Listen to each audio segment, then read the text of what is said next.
Alright, let's go ahead and get things started for today, shall we? Me? Like summer being a good time? You crazy! I absolutely hate summer! V for Anarchy, think of the 17 months. Didn't know that spin a little bit more for us today.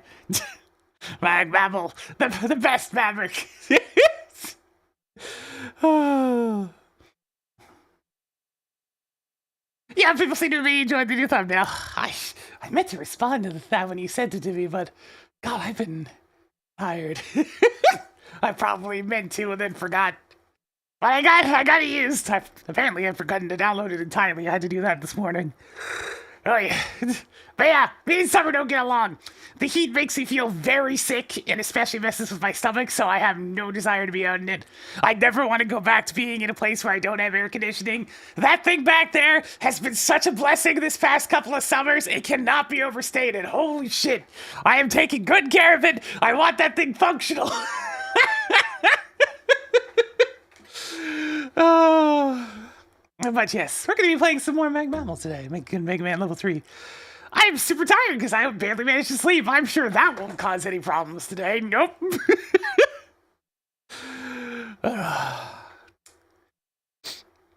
But for now...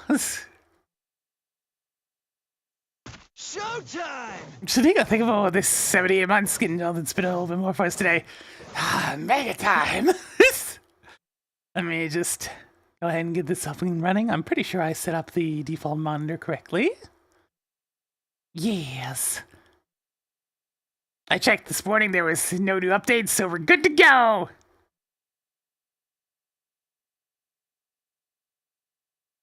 Hey, the capture card is not working. Try to contain your surprise. Alright, hang on a second, I gotta slap the Elgato again. God damn it, I gotta do it again! Swear to God, Elgato!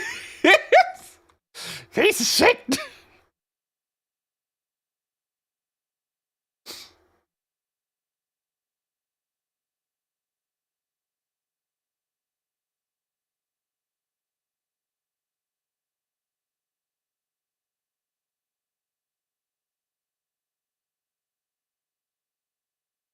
Alright, there we go. We switched it to merge. It causes the program to crash every time. It's detecting a new audio device every time now just to make it extra annoying. I'm probably gonna have to restart the model as well because this generally makes the lips go a bit crazy. We'll see though. Competitive something. Thank you for the 39 months. Almost gotta push a few more buttons. Alright, it's half working. And we do this again.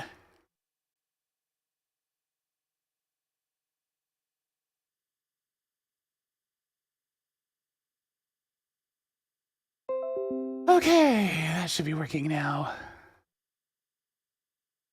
And yeah, I messed up the model, so I'm gonna have to go ahead and fix that. The lips are basically not moving at all. Hey, love freaking Elgato. Doesn't drive me crazy at all. What are you talking about? Remember when I had a capture card that just worked? Those were the days. Is capture card more or less reliable than Power Stone? Less! Definitely less!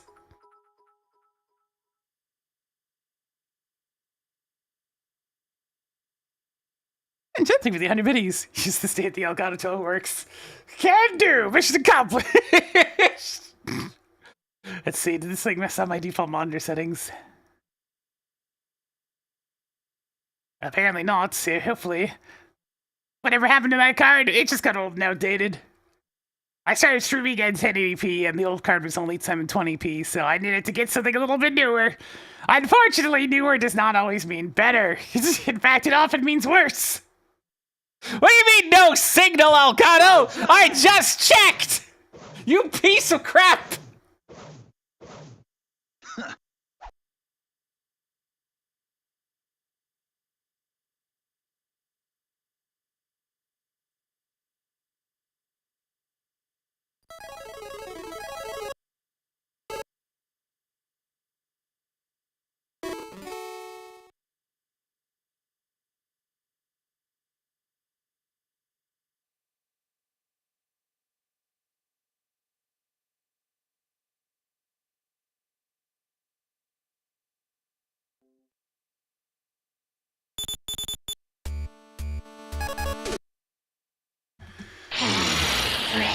Start the model again. Swear to God.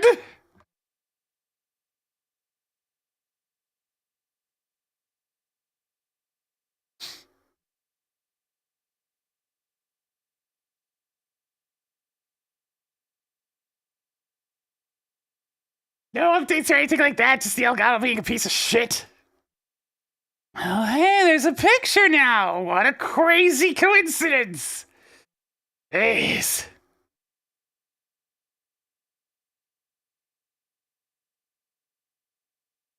Okay. Game is loading. Wow. It took 3 frickin' attempts to get the capture card to do its singular only purpose!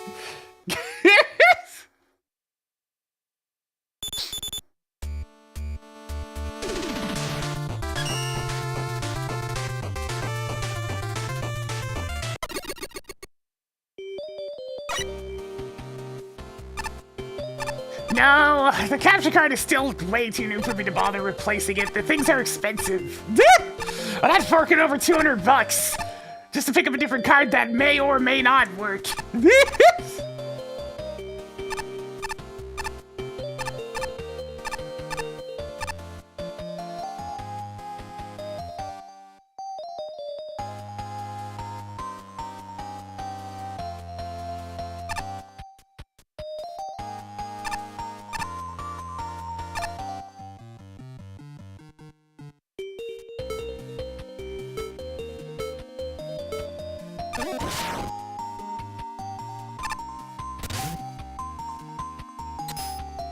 Yo, what's up?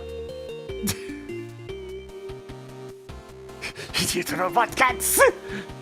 Yes! Yeah, capture cards are not exactly cheap. Ah, we have another time penalty to start things off! Gross incandescence. By Dracula. 9 empty chapel. Another case where there's just so bloody much written down for the username that I gotta shrink the text.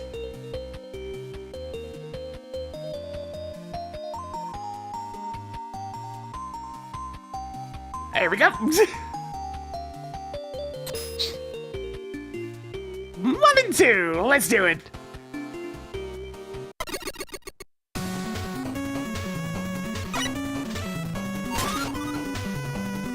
Ah, Dark Souls. Okay. What?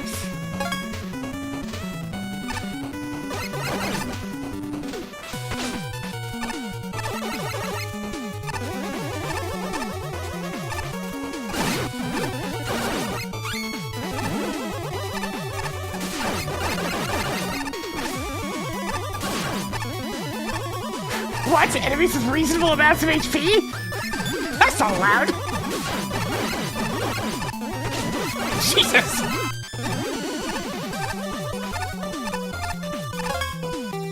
Huh, it's a treasure. Okay, this looks more like a background object a little bit, but it is decidedly foreground.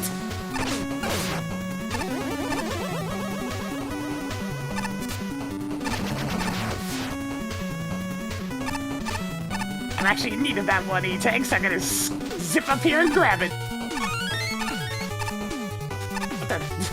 Like a solid object, like right there in the corner. Something ain't tiled properly.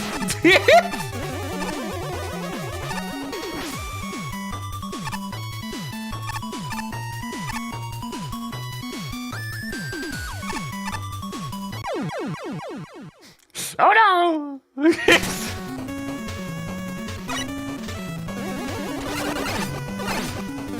Yeah, music's good.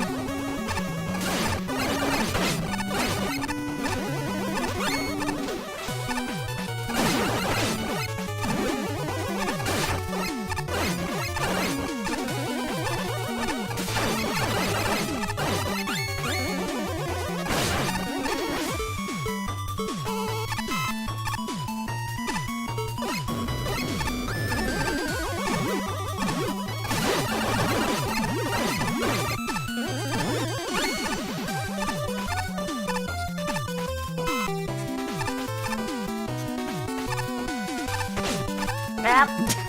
Guy's so big. The enemy designs are definitely quite chunky.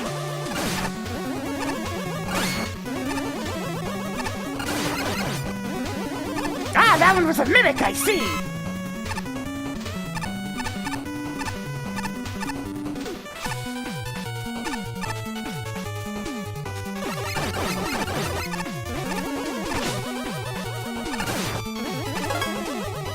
Try ranged volleys, you don't say! Going the cube here around the Mega Man game, inconceivable.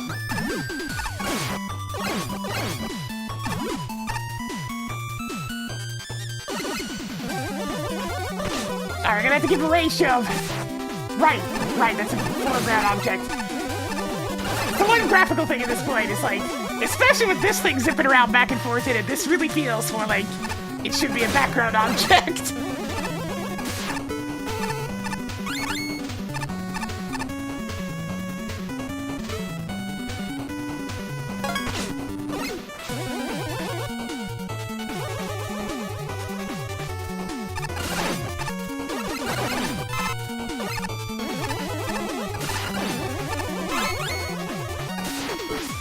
I guess I actually have to use a weapon here. Oh, that's ought to work.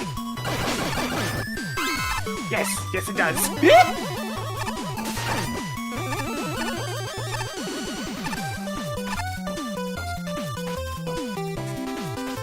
You're up to 2 mimics so far.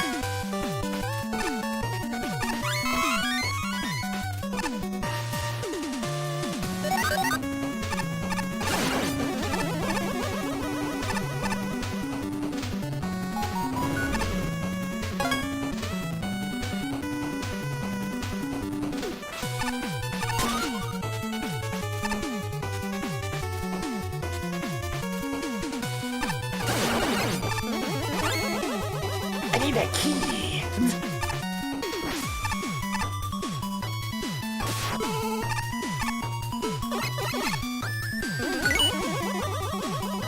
Is it just an invisible floor? Is there no real hint for this? Oh, it's probably this. Hidden path ahead! That's not even correct! It's hidden path behind!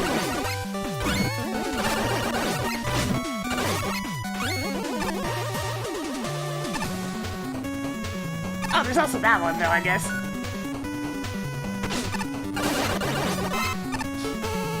There's a hidden path in both directions!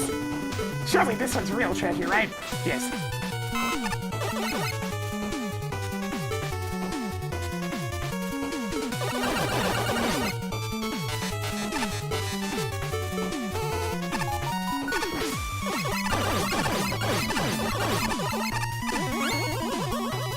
Yeah, I wanted to go back and check that one chest to see whether or not it's real, but at that point it wasn't worth it anymore.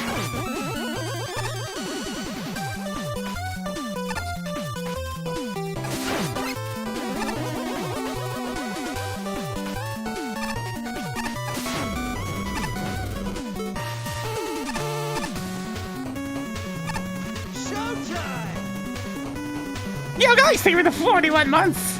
Galvin's been a little bit more for us today. Oops! So yeah. Why is weapon switch just a touch early? But hey, look, I can use this as an excuse to check this one chest. Hey look, it's a mimic.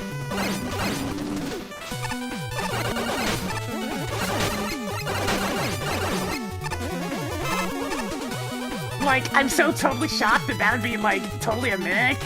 Like, oh my god, how could that be a mimic? Hey, the big guy didn't respawn.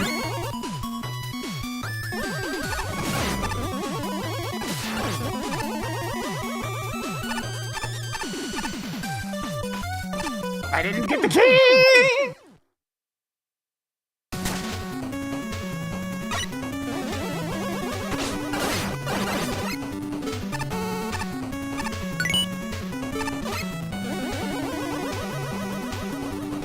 Okay, the compass option re-showing where the hidden path is on successive lives makes this a little more awkward.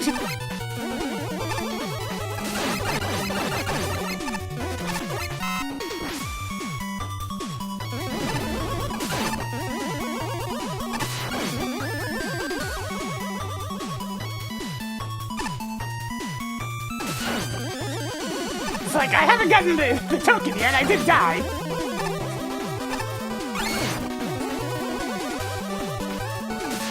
Honestly, yeah. We've been seeing so many of these Crash Band platforms at this point. I'm just gonna skip ahead a little bit. Excuse me?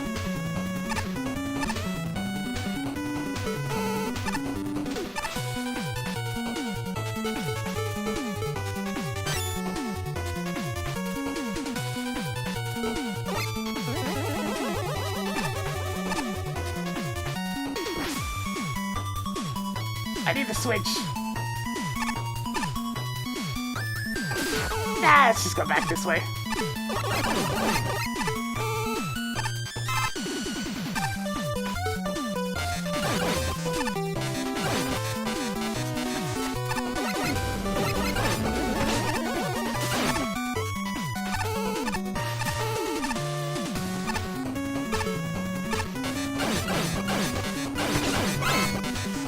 Nice, it hit me while I was still off screen. Little bastard. Looking at that one spike there, and I don't trust it for even an instant.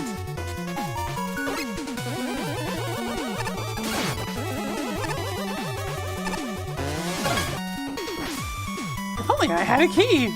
But I do have a key.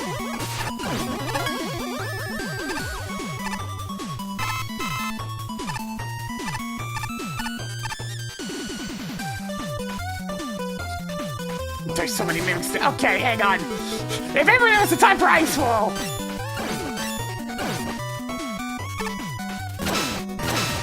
Minion Laser Trident doesn't pierce. Well, in that case, Magnetic Shock! Oh, these things just suck.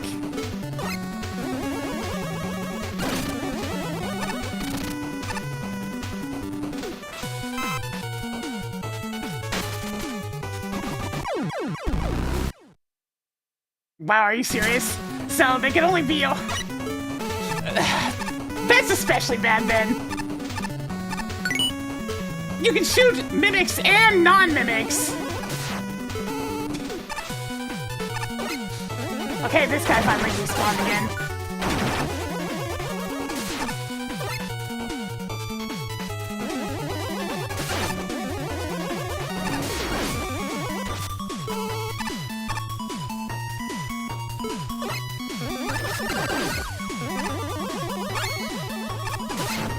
Like, we literally have mimics from Mega Man and Bass to reference that you can go for that are more reasonable for Mega Man mimics. Like, the series has mimics! Just use those! You don't have to go all the way!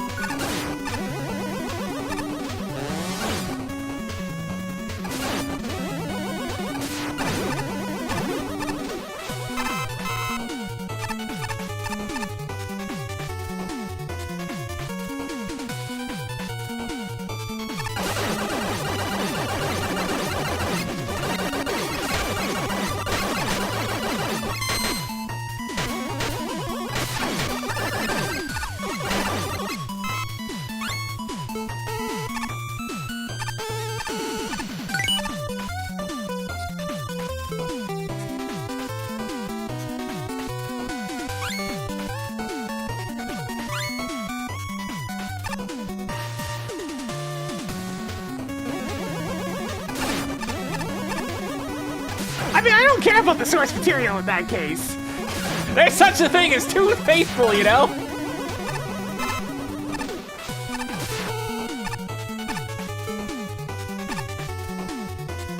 If I wanted to play Dark Souls, I'd load up Dark Souls. You might notice how I didn't load up Dark Souls.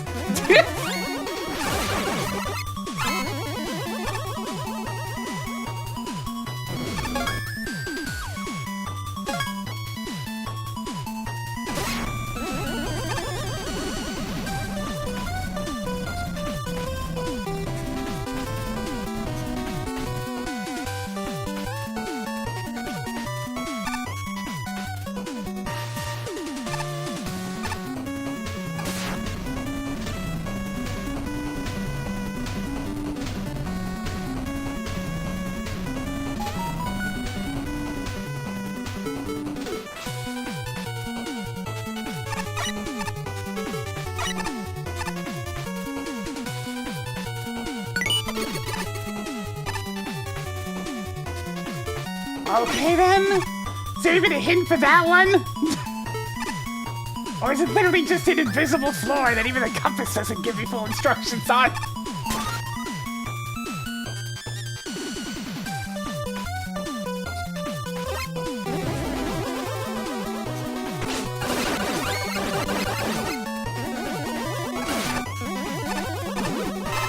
Not exactly much of a hint.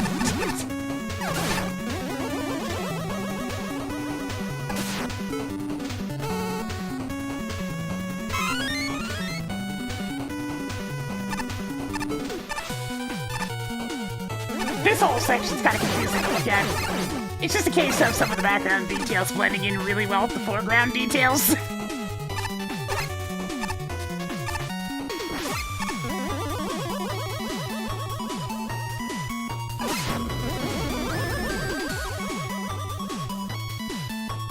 Oh, I think that's how you were supposed to get that W tag. Whoops! Good old Magna Beam! Wait, what do you mean those guys only become active when you get so close to them? There's a lot of nonsense from the enemies in this level, huh?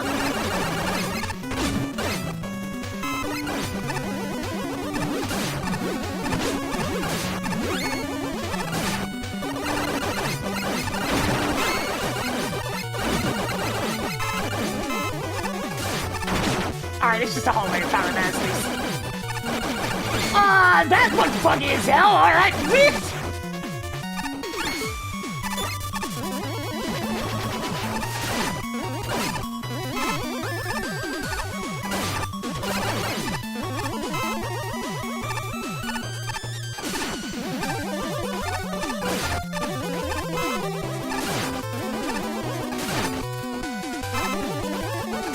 This is definitely one of those stages that's a bit lost on me, because I could not care less about the material that's being referenced.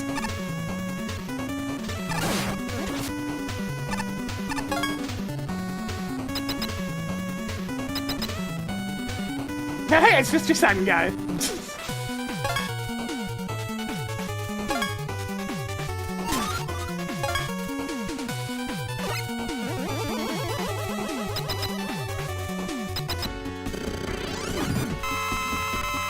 Double boss, alright. The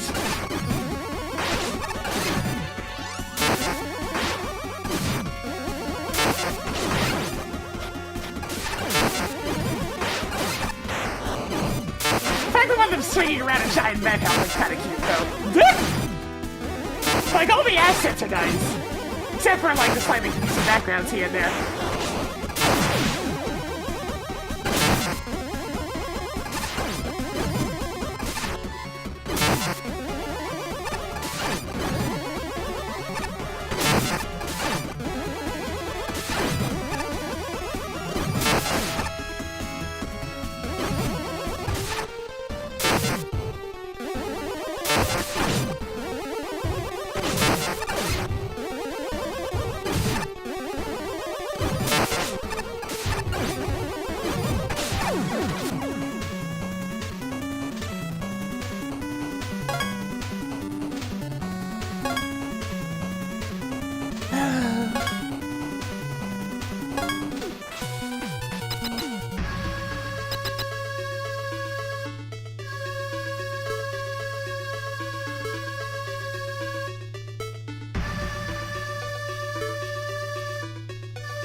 I can tell that there's more to the level, but I am playing it a second time. Like, I see that there's a checkpoint further down, and probably something for if you shoot them. But Let me put it this way. I'm not playing the entire level a second time for optional content. Would have to be a better level for that one. But hey, it's truly optional, so I'm actually gonna give it some bonus points for the fact that you don't have to do it. You don't have to!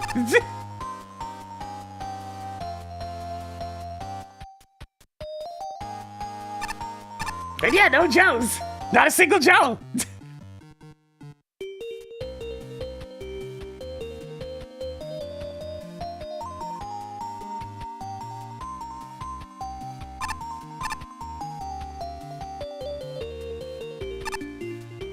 But hey, yeah, I don't really have much interest in that one.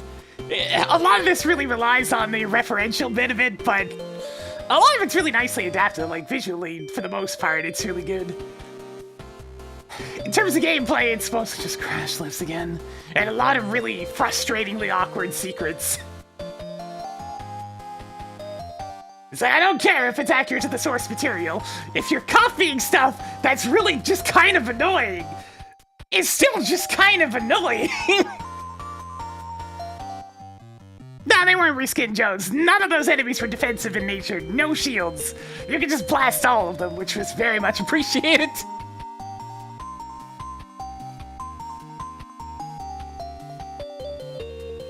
Yeah, they were thankfully not actually using the shields. It's a really awkward one to really give a score to. Yeah, Warrior changes every time the lobby loads. It's kind of crazy. People need to stop accepting ice levels. Now the heating here is getting to me. No, I didn't get like this by diving into snow. I had a nightmare and woke up like this. What happened in it? I learned that my bank account was frozen. Horrifying stuff. You have a bank account, Wario? I'm so used to just hoarding all your money in your room. Or I guess investments in a lot of cases.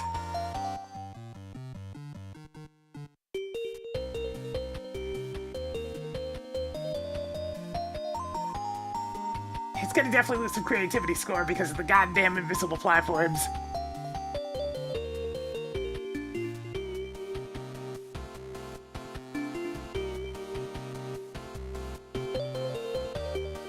Same with functionality. Yeah, a little bit more for functionality because of the difficulty in telling foreground from background in some interior sections.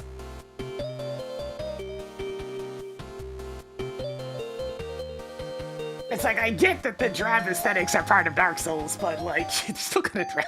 But it's gonna get extra points for a lot of the custom assets, obviously. Since they are very well adapted.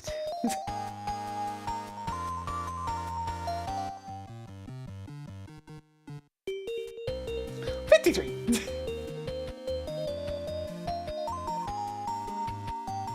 This one is a bit awkward for me to really try to put a score to. I have as zero of interest in Dark Souls as a series as you can get, and a lot of its tropes I just find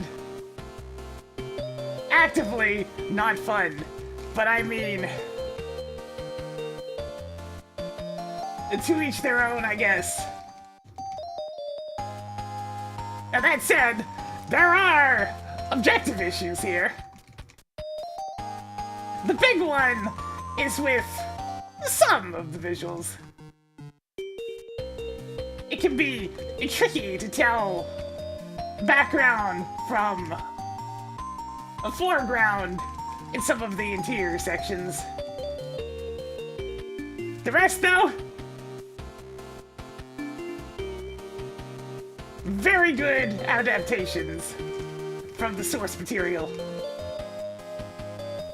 Taking the extra time to make them fit more in Mega Man is definitely noticed. And it was pretty good. The level progression feels pretty odd. Most of the trouble comes from enemies sniping or just being absolutely everywhere. Platforming relied mostly on the Crash Man platforms, which is fine, but not terribly great, but not the most thrilling thing.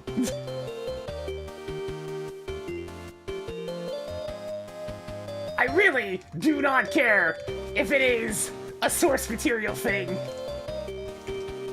I honestly do not know. But please, invisible nonsense secrets are just not interesting and never will be.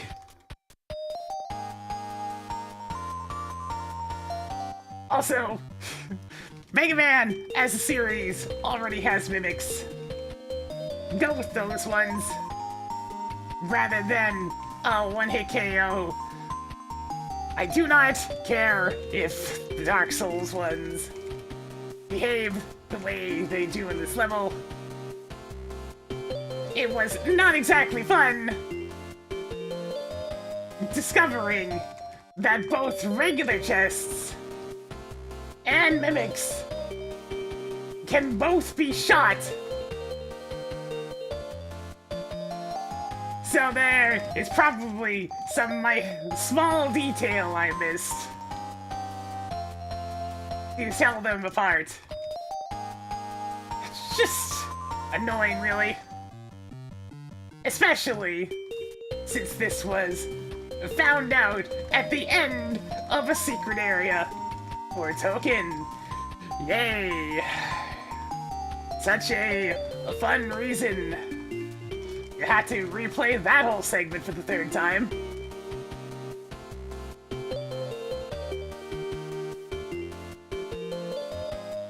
One thing I really need to give credit for, though, is actually making truly optional content.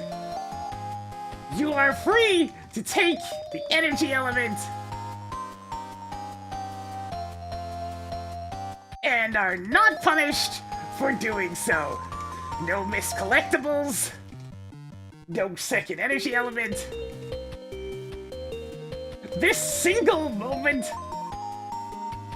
of restraint puts this so much higher than so many other levels immediately in regards to how I favor them. Thank you. Yellow Red, thank you for the tier 2 for 50 months. Didn't know it'd spin it a little bit more for us today. That big ol' support. Alright, let's take a look at what the judges have to say and see how many of them actually play Dark Souls. Am I interested in knowing the tell us? No. I still have absolutely zero interest in playing those games.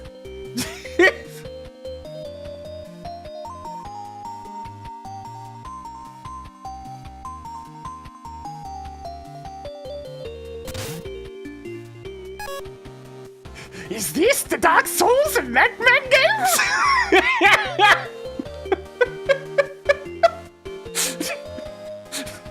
Thank you, Mick. Actually, yes, it literally is. I'm not a Dark Souls nerd. At the time I'm writing this review, I barely follow the series. Still, I've researched it. I have a general sense of what Dark Souls design is supposed to be, and I have to say, Gross Incandescence is a commendable tribute to a well-built series. It does a fine job of capturing the hard but fair style, as well as the community's quirks. Is it challenging? Absolutely, but it's salvageable with practice. It can even become easy. Yeah, speaking of... Hang on, I forgot to actually make a note here.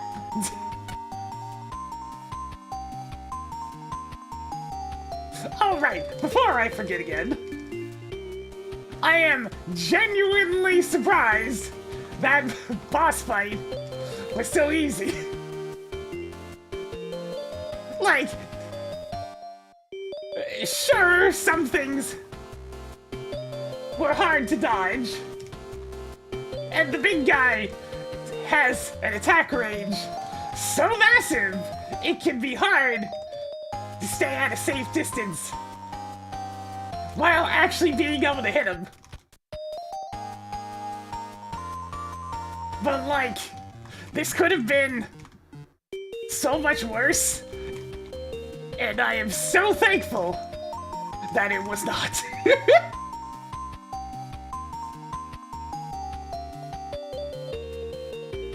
Look, I'm talking about the one version of the boss that's mandatory. The mandatory one is pretty easy for the most part.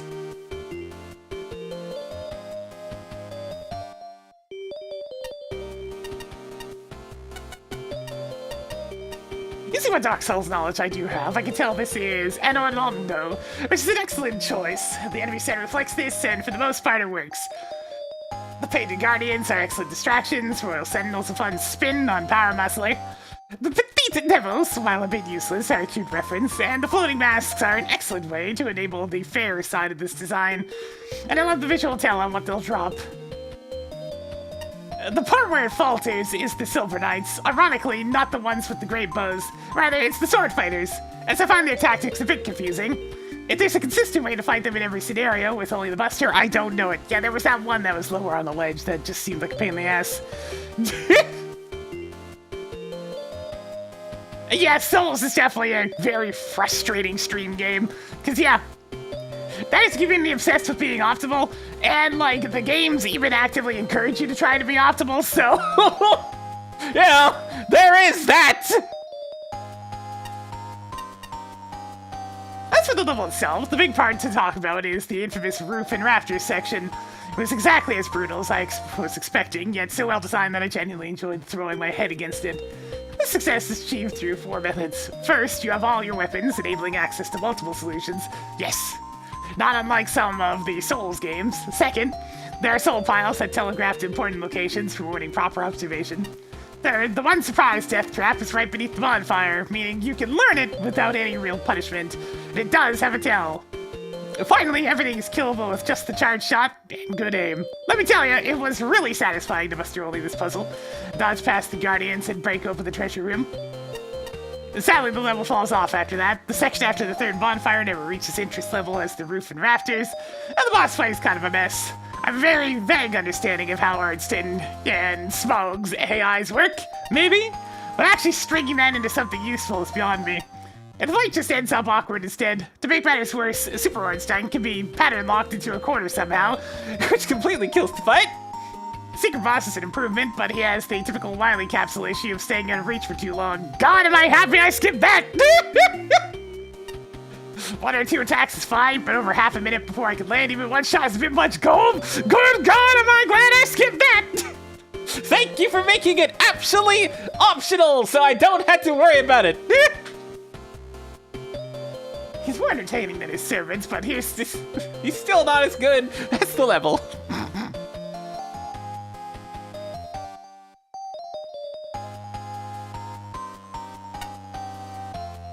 This is my favorite kind of reference level, the type where you don't really need to be all that familiar with the source material to have fun with it. Starting off, the visuals in this stage are absolutely gorgeous. Yeah, like I said, it's a great adaptation. Everything from the tiles to the backgrounds to the enemies, especially those that use vanilla ones as a base. Yes. Everything looks and sounds great here. The level design is generally well structured, barring some spotty moments near the beginning. I wasn't really a fan of how cramped some sections were. For the most part, though, the room layouts and enemies complement each other very nicely to create some challenging segments. Yeah, I got a late penalty, so you can definitely tell why it's a bit higher up there in terms of scores than this area. It was late. It was maximum late. After having gone through them so many times, however, I did start to notice some technical issues here and there. Some of them are minor, like the Sentinel's death explosion not always being centered on the spot where he died. And in one case, the Sentinel straight up froze on me after he lost his halberd. Oops. Others are a bit more glaring, like one of the Silver Knights being completely intangible until he starts moving. Apparently that's a source material thing, Shinryu. Yeah, I don't get it either. There's also a pretty bad glitch associated with the mimics. You can still shoot for a few moments if they catch you, and if you happen to use Tornado Blow, it completely crashes the game!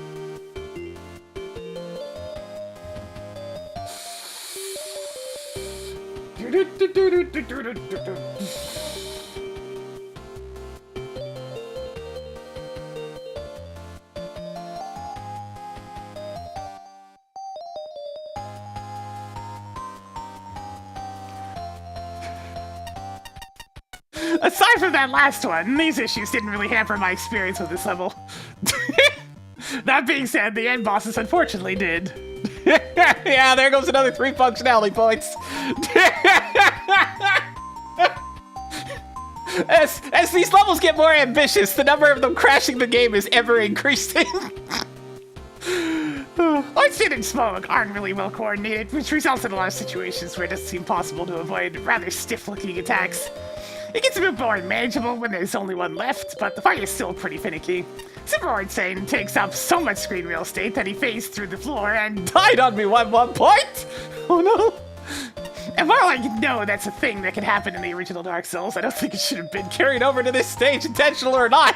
What do you mean that's something that happened in the original as well? How faithful is this level?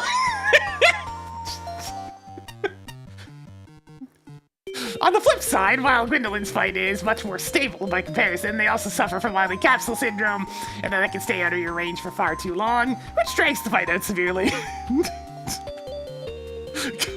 God damn it! No wonder this level was late. They're getting all the small details correct. Overall, while the bugs and end bosses hold it back a bit, I still really enjoyed my time with this stage. The true Dark Souls experience. Dark Souls. The stage seems like it's a big homage to Dark Souls. I never really got invested in the series that much, so most of the jokes don't really land on me. One thing I can definitely appreciate, though, is the aesthetics. They're absolutely gorgeous. Stylish tile sets that would belong to Castlevania, beautiful sprite work with clever implementation of various classic Mega Man enemy designs onto these Dark Souls enemies. And the music's pretty good. A pretty good remix to fit the Mega Man style, yes. As for the general game design aspect, it's a little bit unfocused at times, I feel. Aside from the presentation, there isn't anything too remarkable about the platforming and combat in this. The invisible floors are odd design choices, but there are hints showing that they're there, so I guess they're not too bad.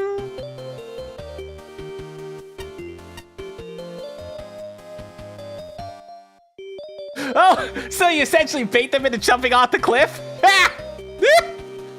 I'm really a fan of the insta-kill mechanics with those mimic chests, but at least they're distinguishable.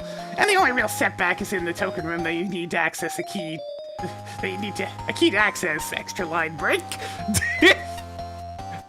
Some really nerve-wracking crash platform rides where you can get knocked off by the knife-throwing enemies at the moment. Yet they still feel fair for the most part. I've definitely seen worse usage of crash platforms. It's probably the only part of the whole entry that kind of felt Dark Souls-y in terms of difficulty. Yeah, lots of instant death. It seems to be odd collision placements here and there, as there was a corner collision with no tile there at some point. Yeah, I noticed that. It looked like it was supposed to be some kind of corner tile, but they never actually got around to placing it. The wall to the left of the key is non-solid, and it's hard to tell if it's intentional given the hidden floor shenanigans required to get there. But it looks like it doesn't go anywhere, so probably an oversight. Thankfully, the bosses aren't that brutal here, unlike in Dark Souls, but I feel their damage is just a bit over-nerfed, as I just keep taking hits and still win the fights. You know, it's better to be too easy in that regard than too hard. That applies to both the main bosses and bonus boss. Kinda easily awkwardly first tried them. Yay? Dark Souls, right? I haven't played Dark Souls, so you have to forgive me if I am not enthralled by the cluttered enemy setups, inexplicable glowing bubbles everywhere, and obnoxiously unhelpful hints that probably make this feel true to the source material. The music's good, custom sprites look really nice, the tile set has too many different colors and textures for my tastes, but it creates a memorable atmosphere all the same. I like the bonfire checkpoints, man-eating chests are a nice touch, or a nice evil touch. There's a certain charm to the questionably sudden metal theming and silly humor at the end. And I love that there are two equally valid ways to claim the element. A number of technical issues mar the polish, smaller things such as the pop-up text persisting on the pause screen. Bigger things such as what happens if you send the large red pillar into the sky without you standing on it. Catastrophic things such as a hard crash if you destroy a chest while being eaten by it. You know what? The number of bugs in these reviews has only been increasing. It keeps happening, chat. So many bugs.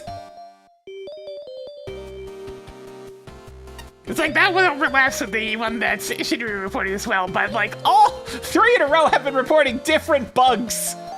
Different ones. design-wise, certain elements feel arbitrary. The tadpole room unnecessary, two-way transitions everywhere, disposable, invisible floors, or tiresome. Enemies with too much health. Yeah, nothing is ever bad. I mean, it's not quite at 0 yet. Yeah, Shinryu mentioned bugs too. Shinryu, Apache, and Flashman all mentioned different bugs. The only overlap so far has been the fact that if you destroy the chest while it's eating you, you will Crash the game. There's enough of the learning curve and challenge progression. Boss fights are appropriately unique and challenging. Gimmicks add some variety to the combat, though count bombs and springs break me out of the medieval castle mindset and could be omitted without significantly affecting the gameplay, especially the broken ceiling springs.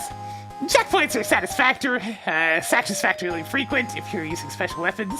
A few sections, e.g. the area with the platforms and the clever dragon head background, start to drag after repeated buster attempts. Without an appreciation for the source material, this level comes across as stylish, but leaves me feeling... would the right word be hollow? Yeah.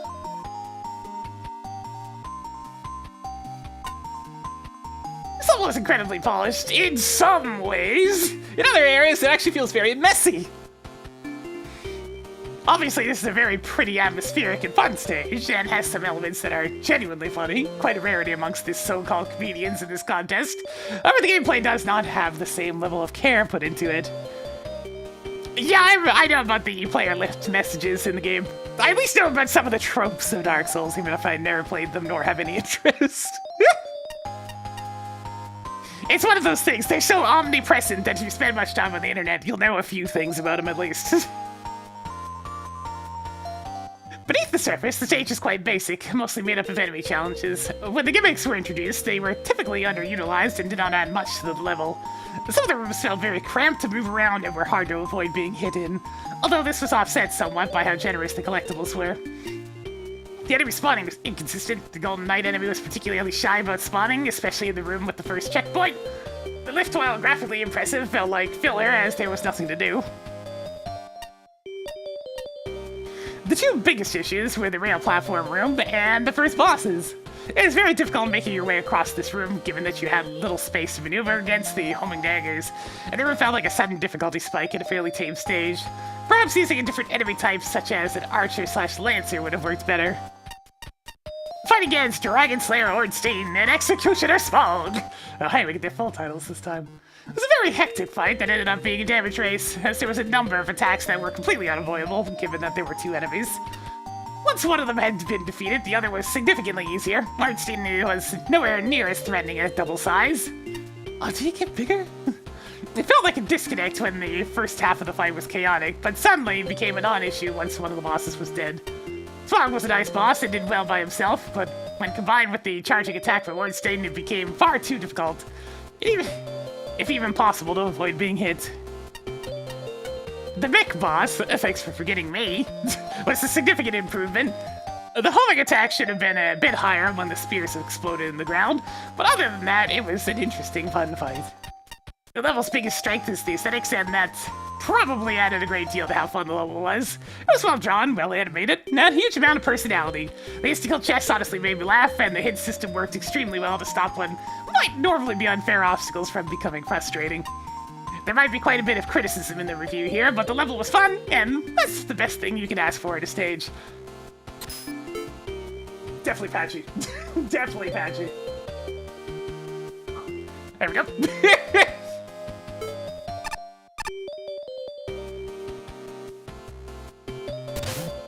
Oh, man!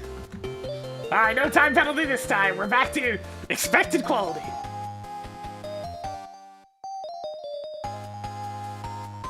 Sorry,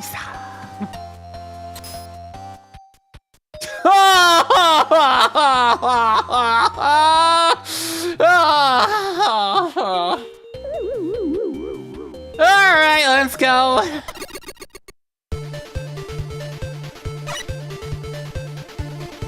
That is every NPC.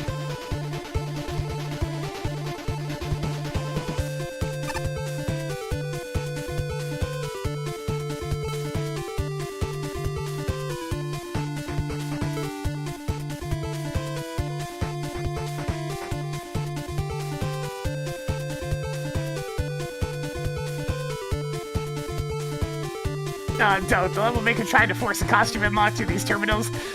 They weren't allowed to do that.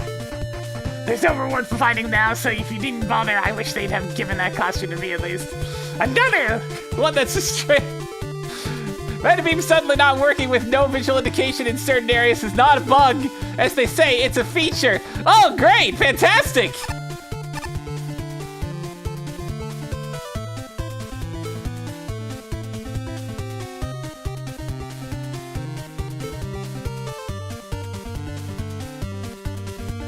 So today's glitch effects that flash rapidly. Oh, great! Fantastic!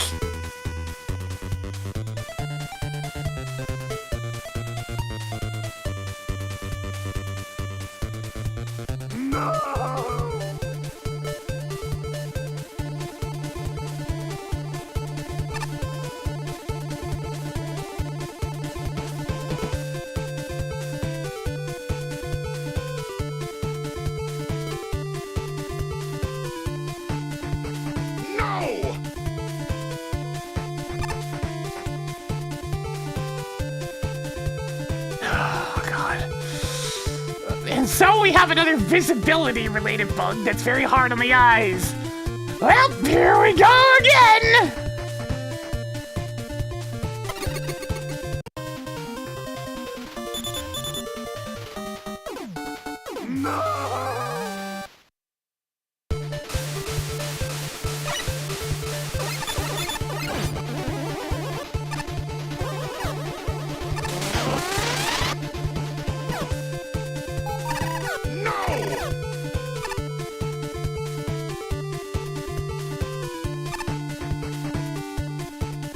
But we're in for the long haul on this one. I'm just gonna try to rush through it as much as I can.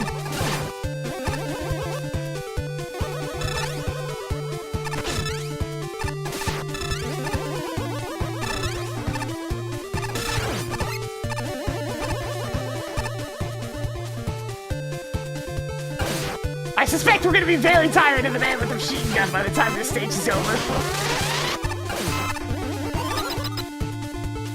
Even the map's a little bit buggy. It's not showing a transition there properly. What the hell is this Mega Man X2 box here being here for?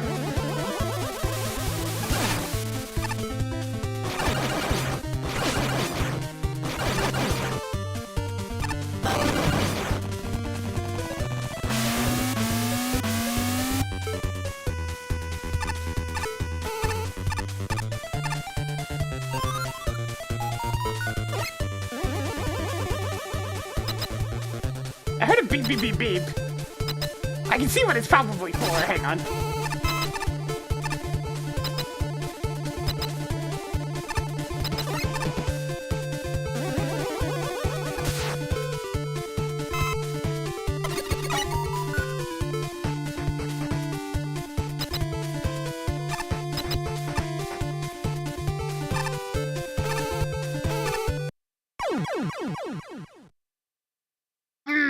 That's not gonna be fun.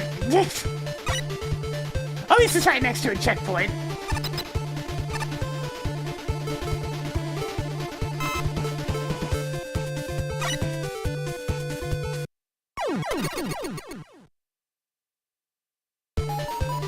I think I have an idea what I want to do there instead.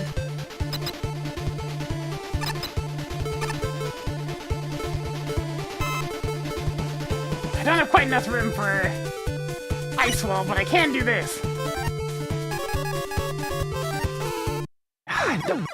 Can't mash quite fast enough on that one, so we're just gonna have to do little teeny tiny hops. Alright, fine, I'll use the recommended level weapon. Little teeny tiny hops. Gotta do this, and then...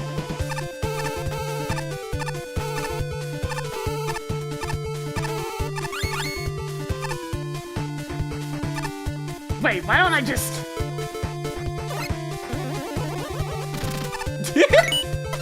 Wait a minute, why don't I use what I learned from that other level?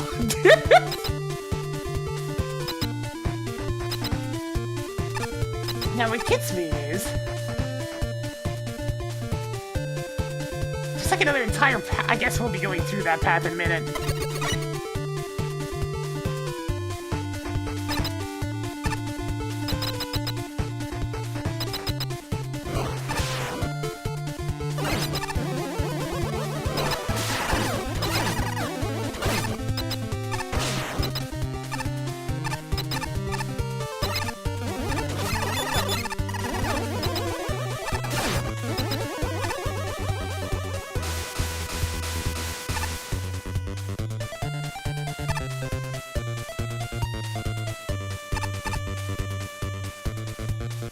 Alright, what do you want to say?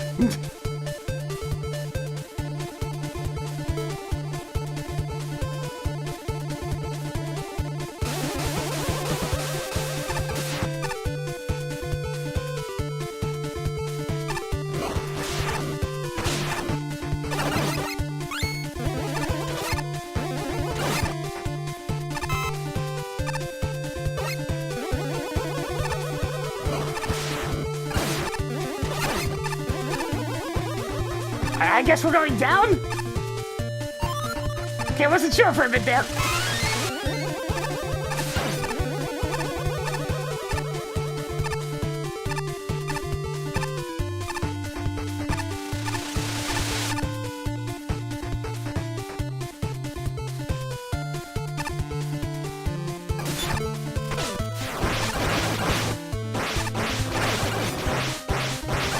Somebody really likes that Mega Man X2 mini boss.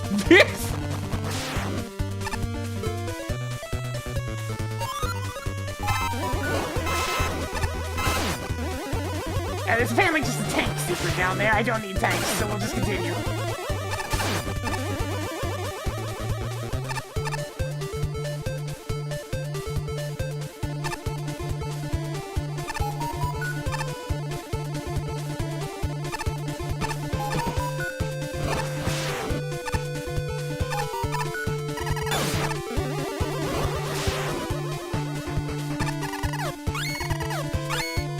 Is that really what they expected to find?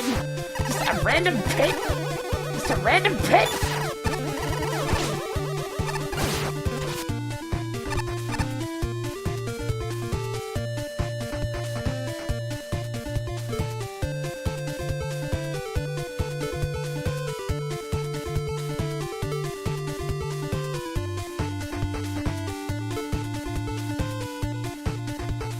I think for the sake of keeping my sanity, we're gonna do the easier path first before I go this way. Because I assume this leads to the secondary... Okay, no, never mind. It's just lore.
Okay, the platforms don't actually carry you, which is a little bit disorienting, I must say.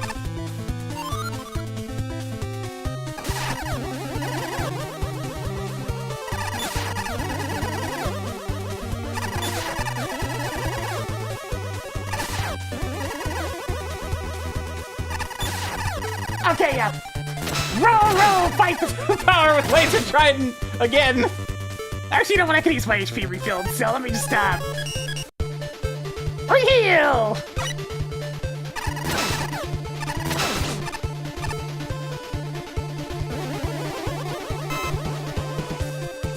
Oh, this is gonna be very disorienting.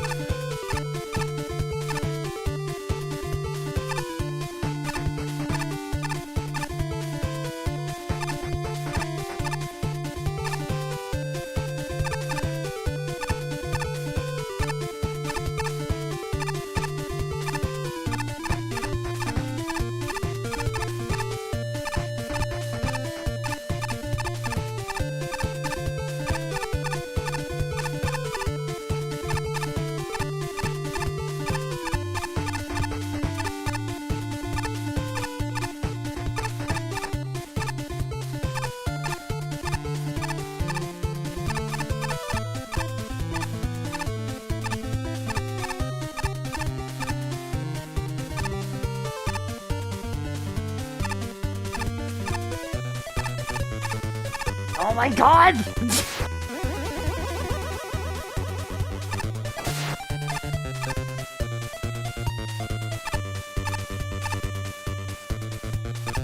Yeah, this ain't annoying or anything.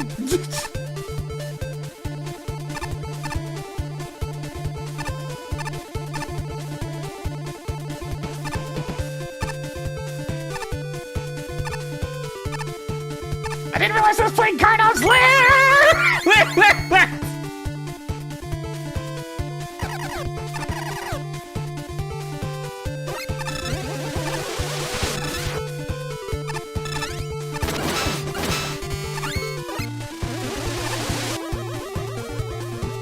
Cardinals Lair is the name of the snake stage from Battletoads.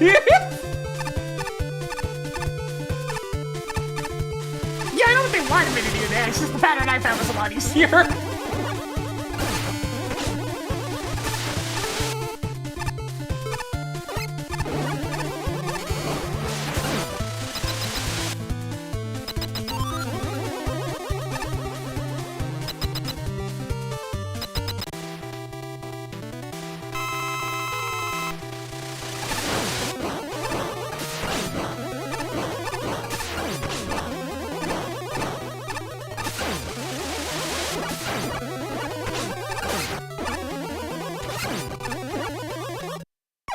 Spammy little bugger, isn't he?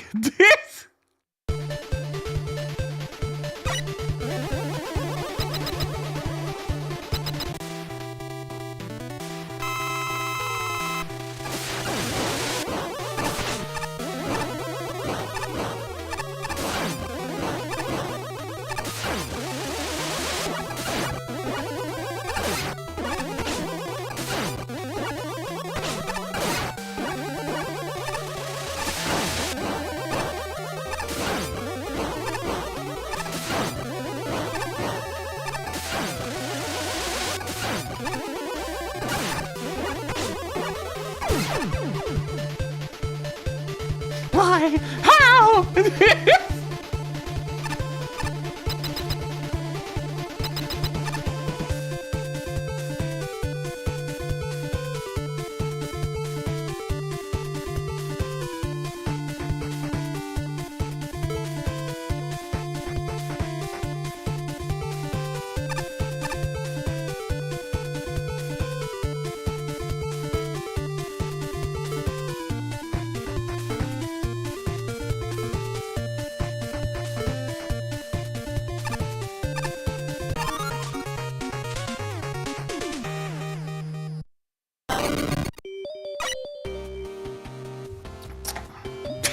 I went to get a drink and apparently something happened at that last second based on the noise, so... Anyways, let's find the other path.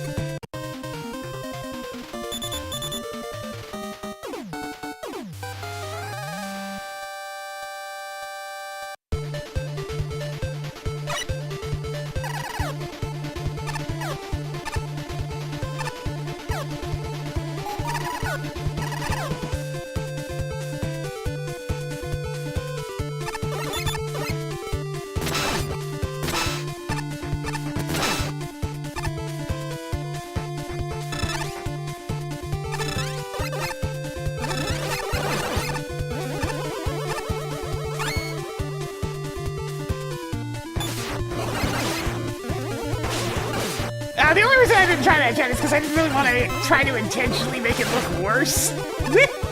It's one of those things where it's already pretty bad. I don't really want to mess around with something that can cause various unpleasantries.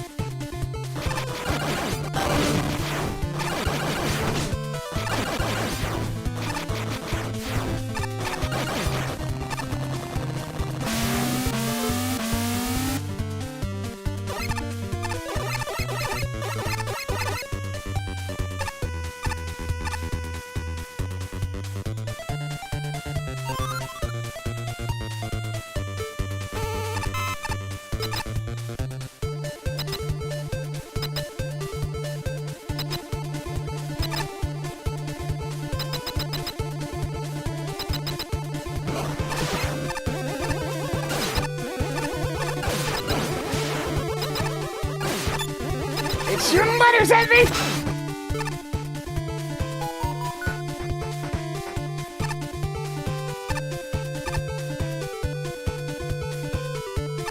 So what, this level just fundamentally changed the second time you're in it?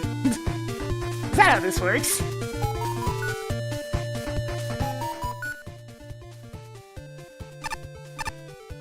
Oh yeah, this is pleasant on the eyes.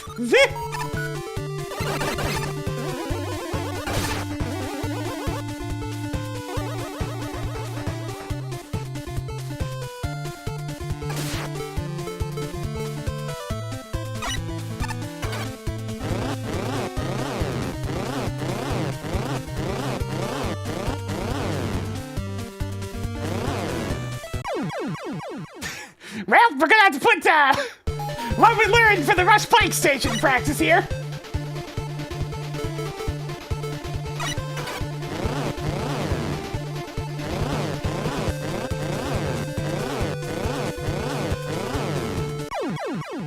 Don't rush it that much. What's going on this time? Oh god, this looks horrendous.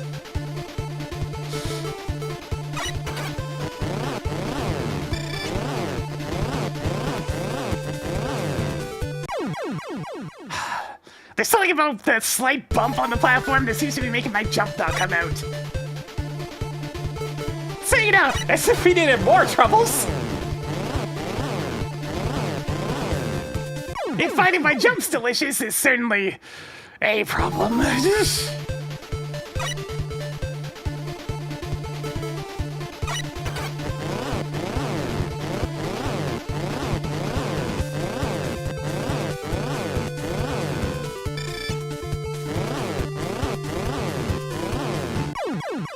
And the tiny jump is gonna take some getting used to again. Yeah, I sure made it.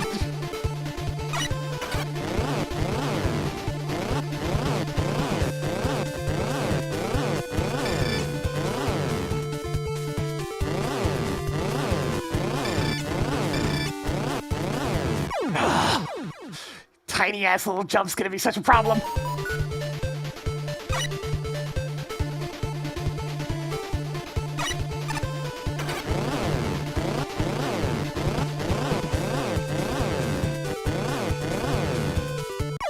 What the? Sudden dramatic slowdown there.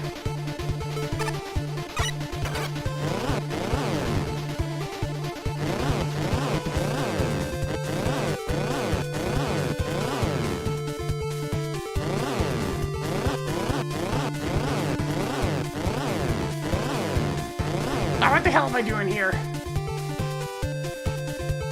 Oh good, I see we're gonna get the glitch aesthetic going on as well as very fast moving platforms that I can barely see what's going on.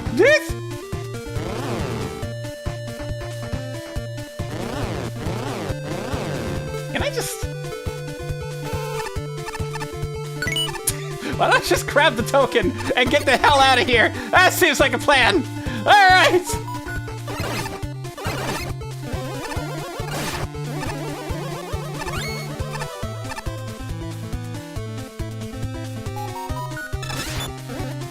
Easter egg, don't really care then.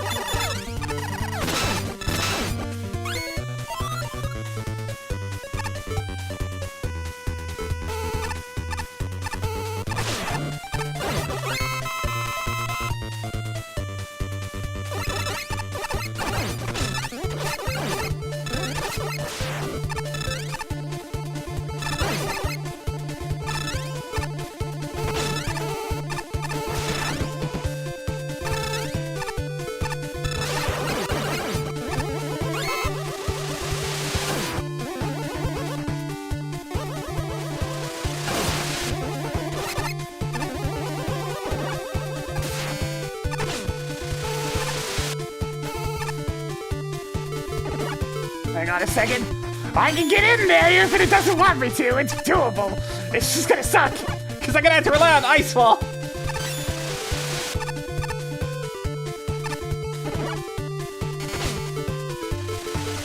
Wait. I have an idea. What if I... No, it's gonna have to be Ice Wall if anything.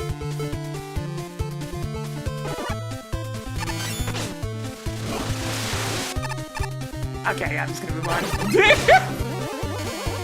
But I wanted to get in there! Look, I'm just trying to break the level a bit. Give me a break.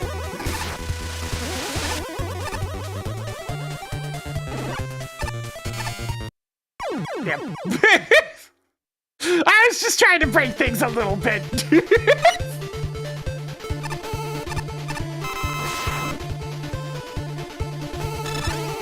But there's a room there! You can see it on the map! Wow.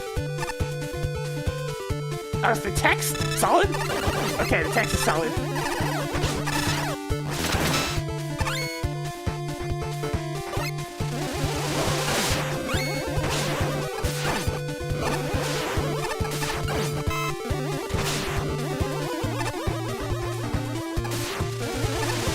Oopsies.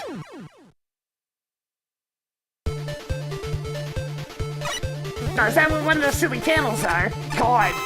That was certainly an idea.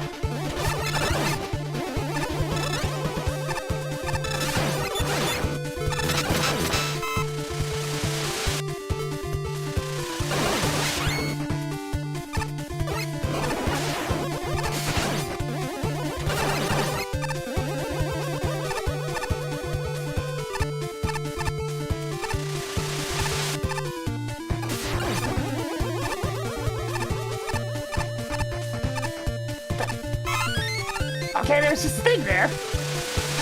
It seemed up here easier.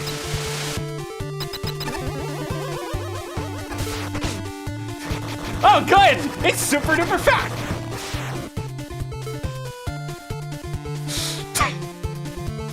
Acceptable! Moving on! It's just kind of vibing. It's just kind of vibing.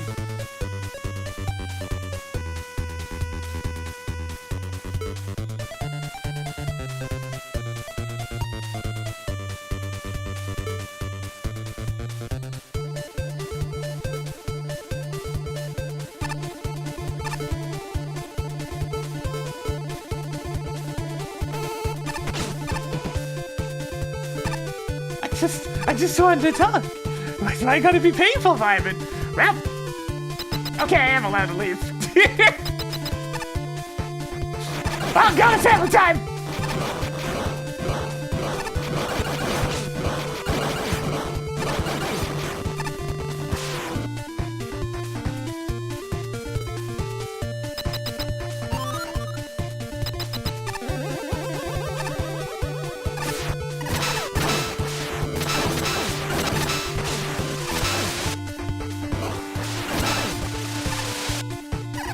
There's another panel to the right, it looks like.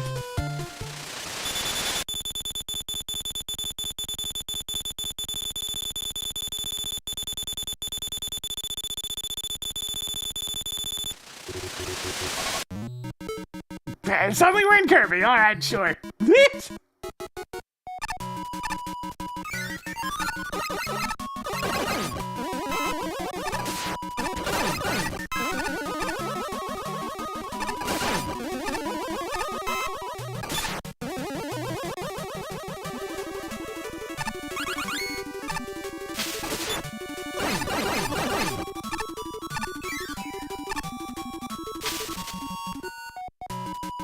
Pretty sure I just walked past the token.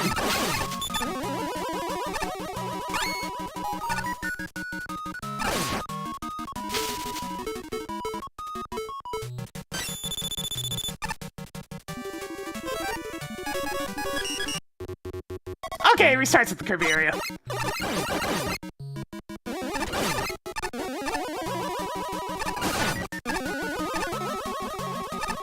Probably could use the compass ping right here, I'm just saying.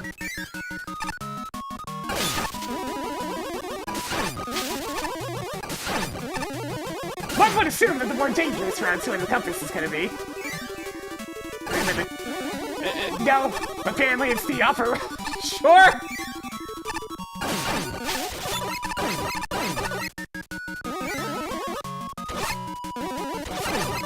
Or not?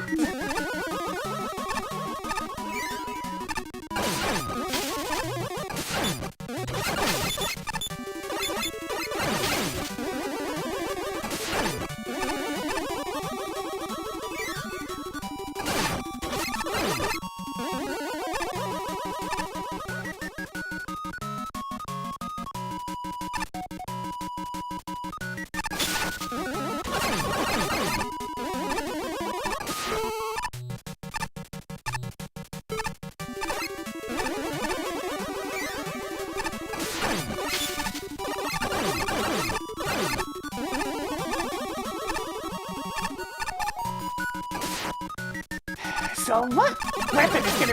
Like, I don't really have a lot of weapons that hit below me. There it is.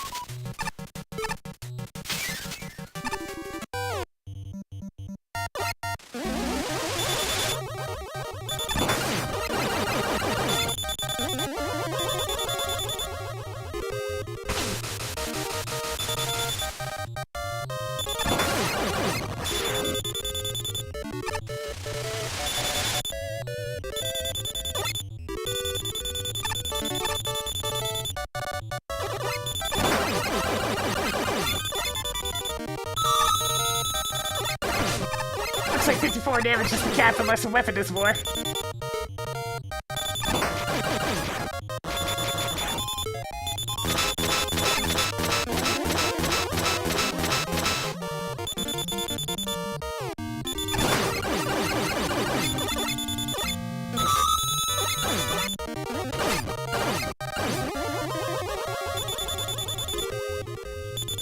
So how many bosses have we had in this level so far?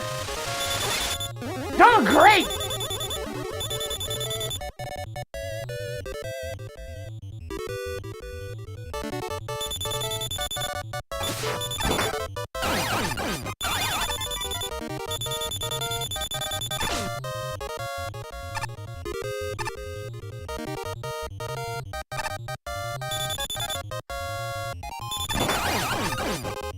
At least it has an obvious weakness.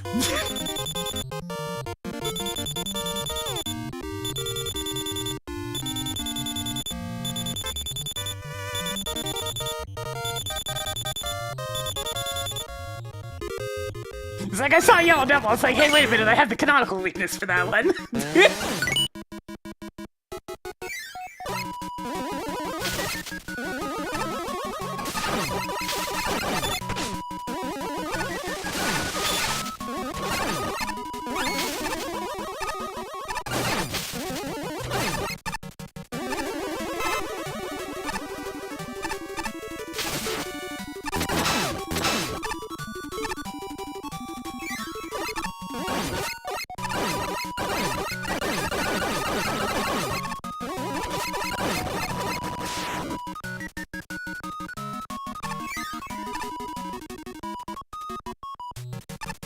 Gonna take you a ride?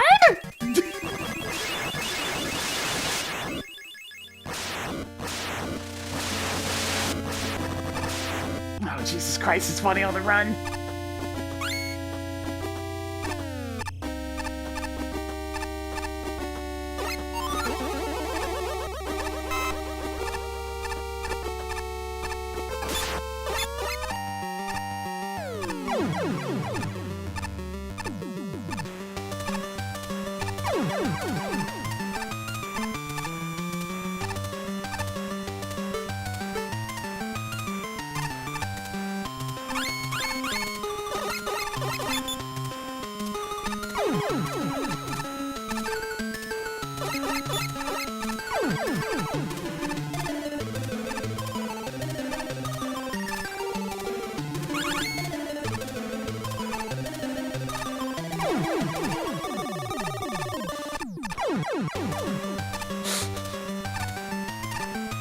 You can tell that roll's a bit bigger Than the actual protagonist body on the run, because everything feels super duper cramped. Also, it's really, really hard to tell what the hell anything is.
Please forget the jam, though.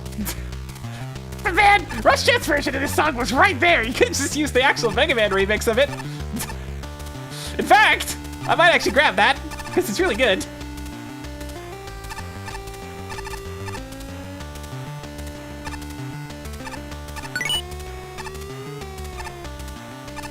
Yeah, just a sec. I know this is like the actual song, but hey, we're playing Mega Man, so... Let's see...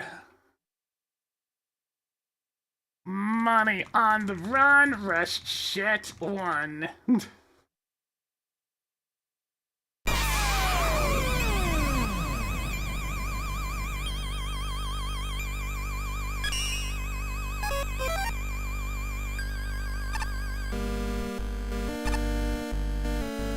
A little bit louder.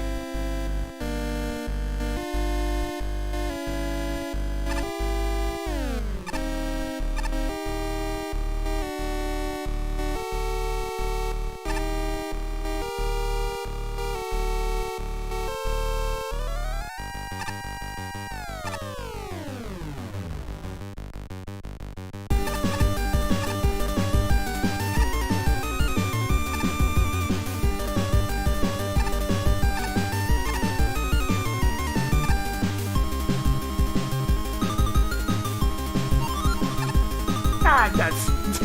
Of course the section ended as soon as I got the music out. Ah, fine.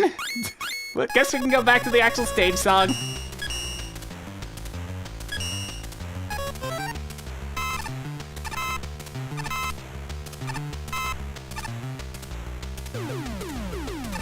Wait, still using the song. Well, in that case...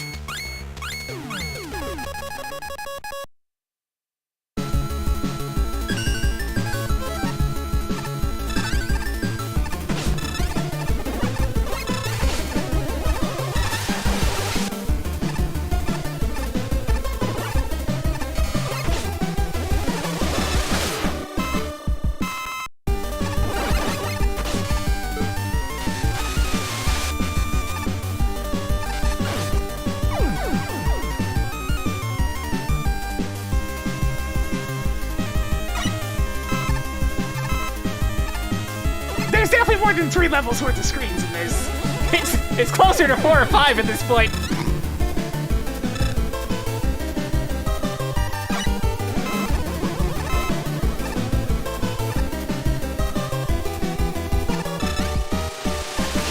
So once again, we have another level that failed to read The title of the contest.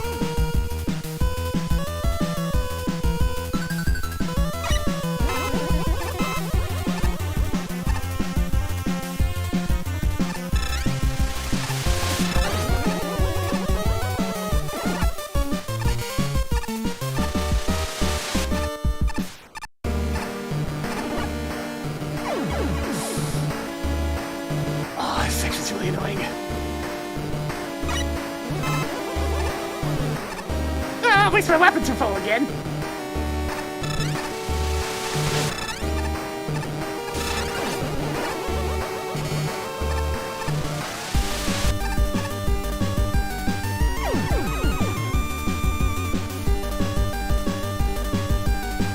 Oh, but just call it fun. Fun kind of overstayed its welcome about 20 minutes ago.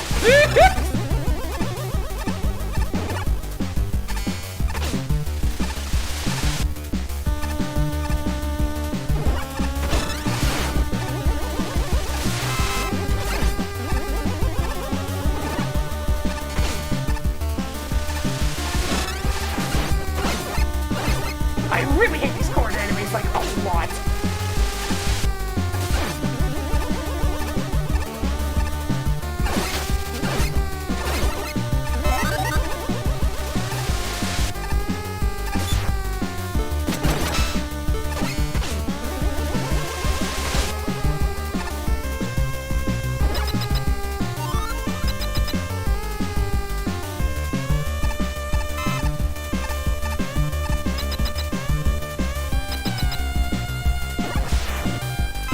Okay, I think we actually have a boss fight again. Oh, of course there's 2 health bars. Why wouldn't there be?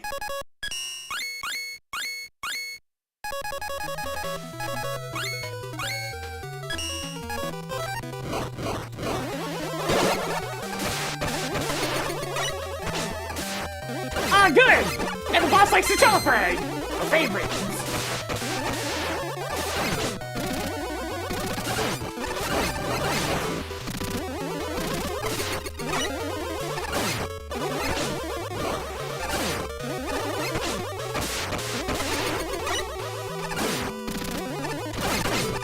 I have more distinguishing traits than being pink and talent, you know.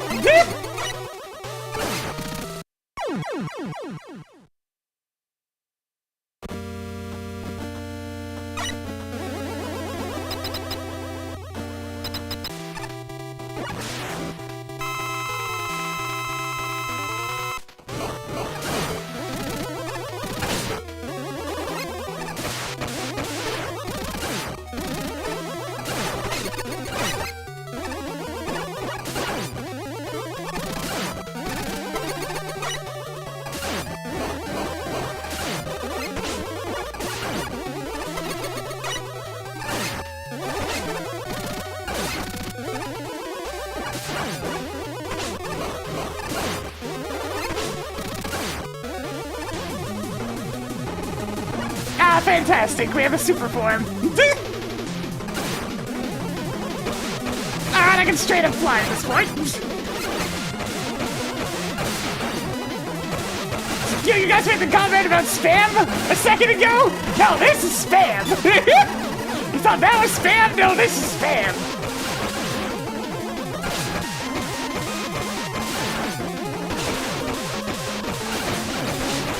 Hey kids, do you like 100 million homing missiles?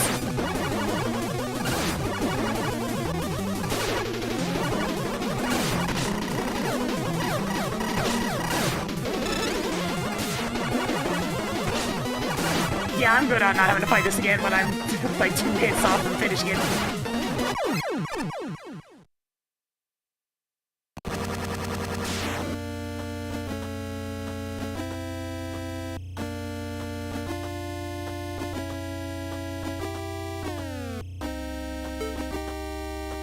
No!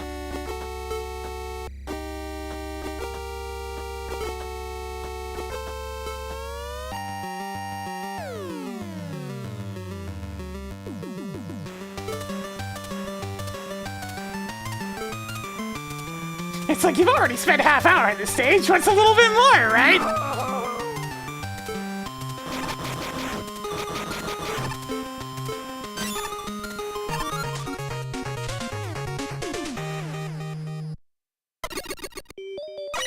No!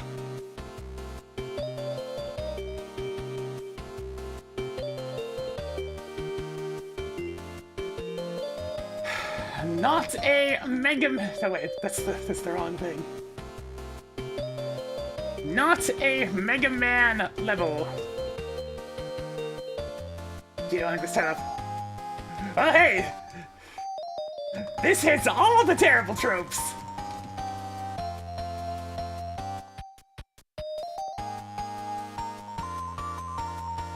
Number 1, not a Mega Man level. Number 2, failure and basic reading comprehension. It is making good Mega Man level, not levels, or in this case, almost enough to be an entire set of Robot Master stages.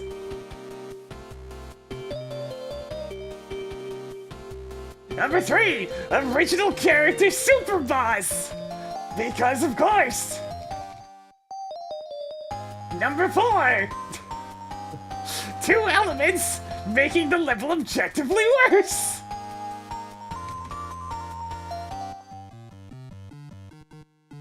What a mess. That's not even getting into the visual issues that the dev team had to fix, because it was very clearly hard on the eyes. Hey, you know why classic games stopped doing things involving flashing the screen after a while? Oh yeah, cause it hurts people.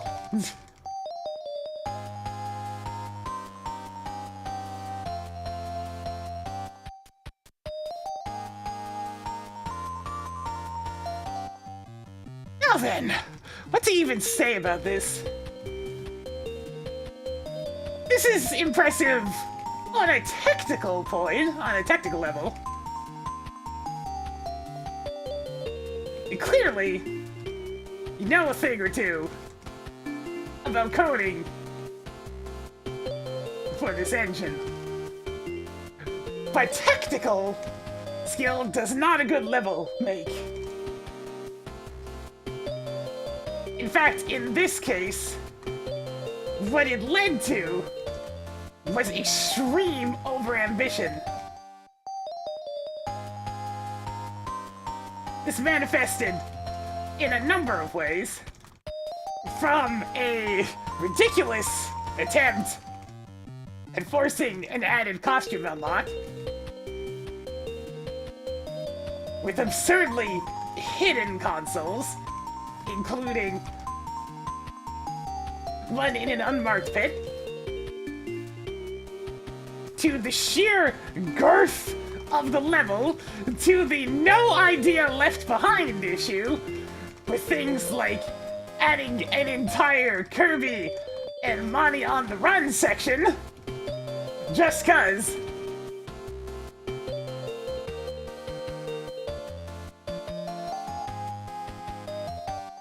There's a thing called restraint.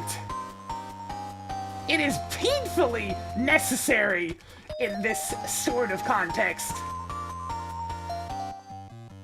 The mission statement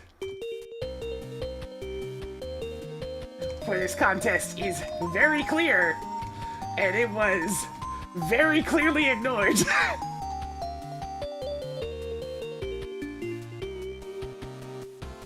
There's also the tokens, but I mean, I did get all those the intended way, surprisingly. But at the same time, good lord, what the hell was that rush bike one? That thing is way too finicky for that kind of platforming. Not to mention, its sheer girth caused a lot of glitchy behavior, including jumps getting in. A lot.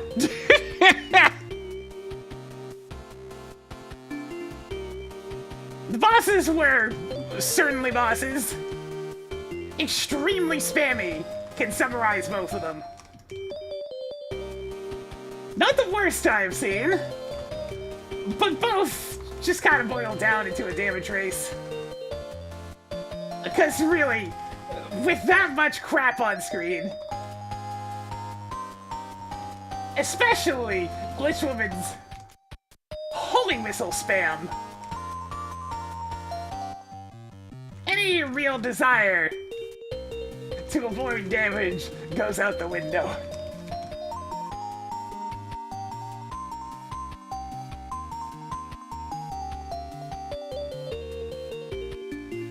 I cannot even say there was potential here for the level itself.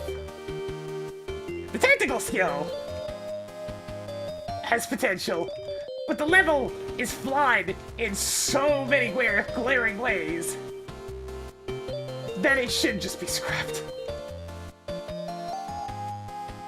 And something else tried.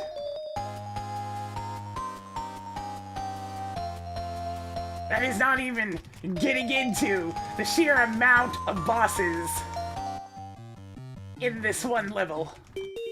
How many varieties of that one sword from Mega Man X2 do we need?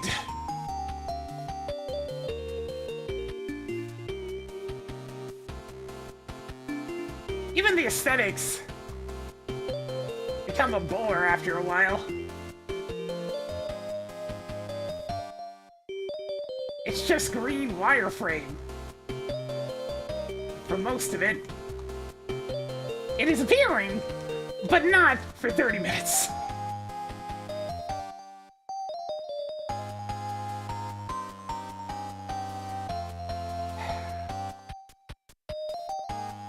These are the levels that kind of sting. Because I can see the intent, but the lack of restraint just ruined everything.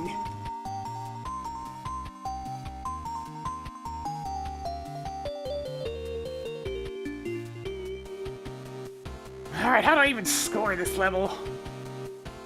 I get her a few points for the technical nut and stuff. And I mean, it was creative, that much is certain. It's certainly got plenty of that going on. The fun absolutely tanks, though, because it just goes on for too long. Function, I'm taking off a bunch for the just... Ugh. I mean, I'm giving it some score, but yeah, Function takes a big hit because of the glitchy visuals being hard on the eyes, as well as just overall disorienting functionality, such as the, like, wireframe platforms that spawn in. Aesthetics, they're charming, like, well, not charming, they're appealing, but they overstay their welcome.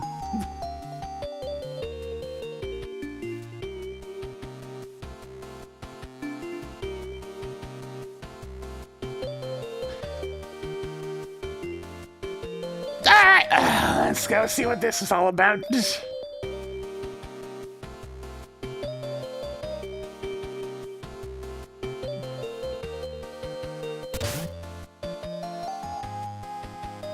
If it was just the first element and its 2 associated tokens, it would have done a lot better, yeah.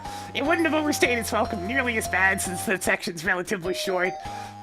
While it's not great in that one section alone, it's still a lot less bad. There's a lot less of the glitchy visuals used in those sections. There's still too many mini-bosses, but at least there's less. The most offensive tokens aren't there. We don't suddenly go to entirely different games.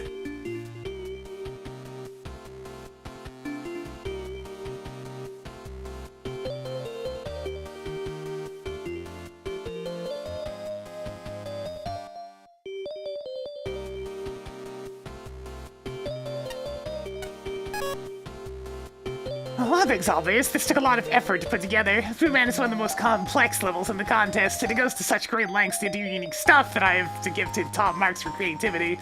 However, unrestrained creativity often comes with its own issues, and Brewman, as much as I like this place, has the things it sorely needs to polish. Several things. Didn't you give it a 10 in functionality? Okay.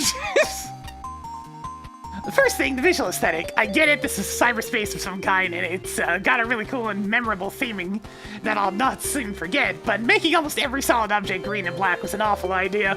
The contrast between platform types is terrible, which hampers readability severely for things like solids versus spikes.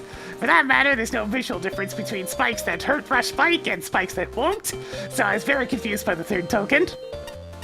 Second thing, the individual level pieces, while the concepts themselves are alright, in practice everything is tuned too much towards being hard. The conveyor belts and stake platforms are fast enough to make reacting pain, especially in token sections. The vents have next to no vulnerability. The telegraph or toss machine's aim is way too small, making it nigh impossible to tell where it's going. Wonderbell's speed and spawn rate are too fast to work with on top of already fast gimmicks. Most prominently, that purple ball enemy is one of the most annoying enemies I've ever seen. Yes. Strictly bug related? Okay. I mean, I'm mostly punching it for, like, stuff that can actually harm people in this case.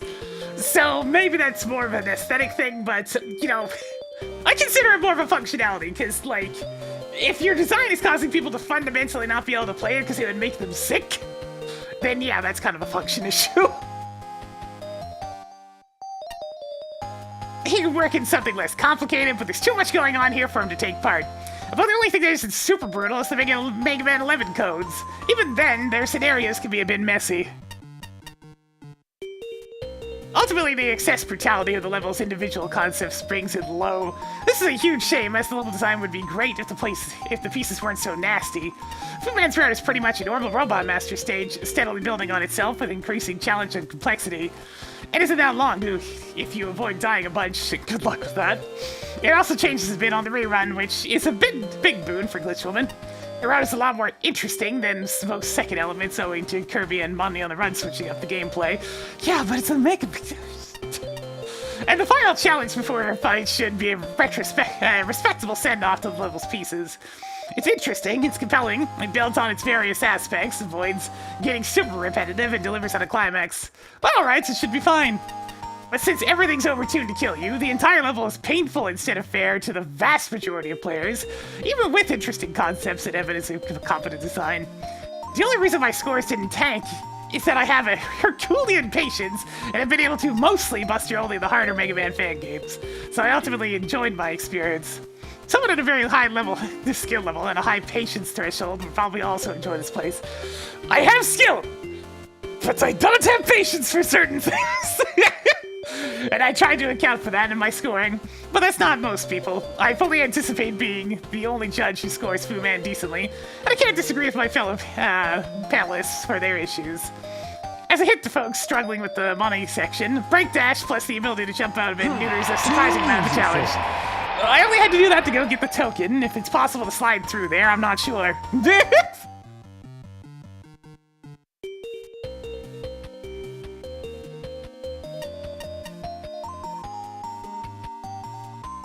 The bosses are about the only exception to the difficulty excess, and I largely enjoy the break in difficulty. Even then, Fu Man's fight can be lengthy, especially on brutal mode. Yeah, not touching that with a 50-foot pole. I normally wouldn't factor 100% optional the hard modes too much, but good grief, he has too much shielding. And Glitchwoman throws out way too many projectiles for her speed. The mid-bosses were pretty fine, though I enjoyed the throwback to Mega Man X2 with the holograms. But finally, there's a crud ton of optional items, and they're pretty much an even split between good and bad. The Spade token and Glitchwoman's video game tokens are great, and I love the computer virus fight. The vertical climb and rush bike sections are way too precise to be worth the effort. There's also these Easter egg terminals, which were the reason for Buganashi Man showing up. The break dash terminals are easy enough, and the terminal next to Glitchwoman's boss door is legit. A speedrun tactic, but the ones that block out Magnet Beam have infuriating timing, and again are not worth the effort. Yeah, I'm genuinely shocked that brutal mode is completely optional. Like, as if this needed to have more problems, but that definitely would have caused it to go straight to 0. That's really the core problem with this level. It's creative, and the design is technically good, but everything's so vicious that the experience just won't feel worth the effort for a lot of people. I like the creativity behind this, didn't hate the difficulty on the main round, and I believe this level has potential to be really fun. But not in its current state, not unless you have a lot of patience and a lot of skill. I strongly advise toning down, well, everything. Once that's done, then we'd have a much better level on our hands. How about chopping it in like a third of its length, too? Yeah, Fu Man is definitely the more ambitious of those two levels. Arcade Man is just a mess of fan fiction proportions.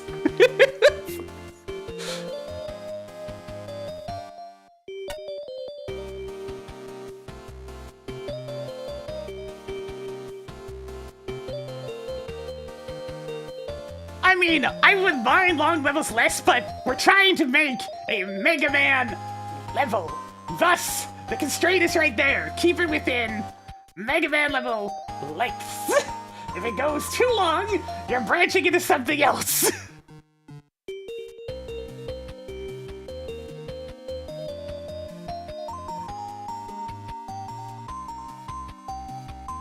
Now it's been 2 levels.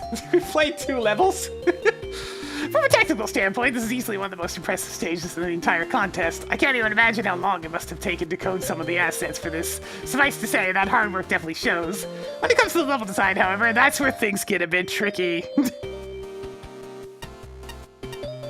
For the longest time, I honestly couldn't decide whether or not I liked this stage. There's a lot of decently designed platforming segments, coupled with interesting set-piece moments. But there's also a number of frustrating and questionable parts as well. For what it's worth, I do think the positives slightly outweigh the negative here. It does have some genuinely good segments in it, all of which take great advantage of the custom assets. The code platforms in particular I found to be really interesting, since they're such a simple yet extremely versatile gimmick. The way they create top solids and ladders and even spikes adds a ton of depth to onto the situations. They're just faster paced Yoku logs, essentially. Where they show up, which also sets it apart from other block train type gimmicks. While it's generally a fun gimmick to interact with, there's still points where they can be a hassle, mainly anytime they're sped up. The rush spike segment is the worst of these, as figuring out the timing on some of the jumps is more about trial and error than anything.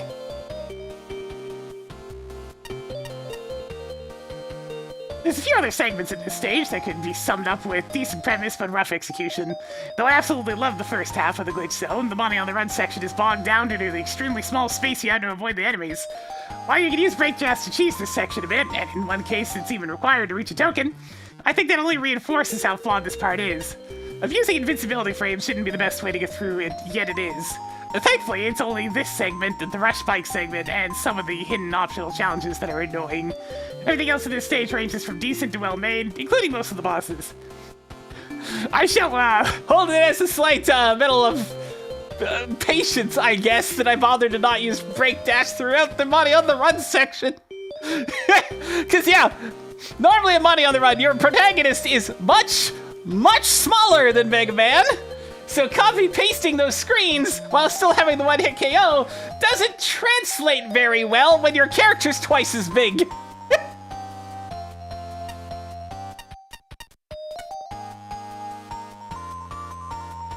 I don't have any real complaints about the mini-bosses or the ones in the first half of this glitch zone. They're all entertaining in their own regardless. Plus, I appreciate that the sword viruses all have their own unique attacks, instead of just being carbon copies of the one from X2.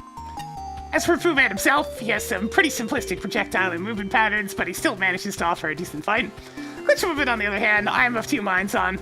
Her fight is a lot more involved compared to Fu Man's, and I don't find the general ideas for her attack patterns in second phase.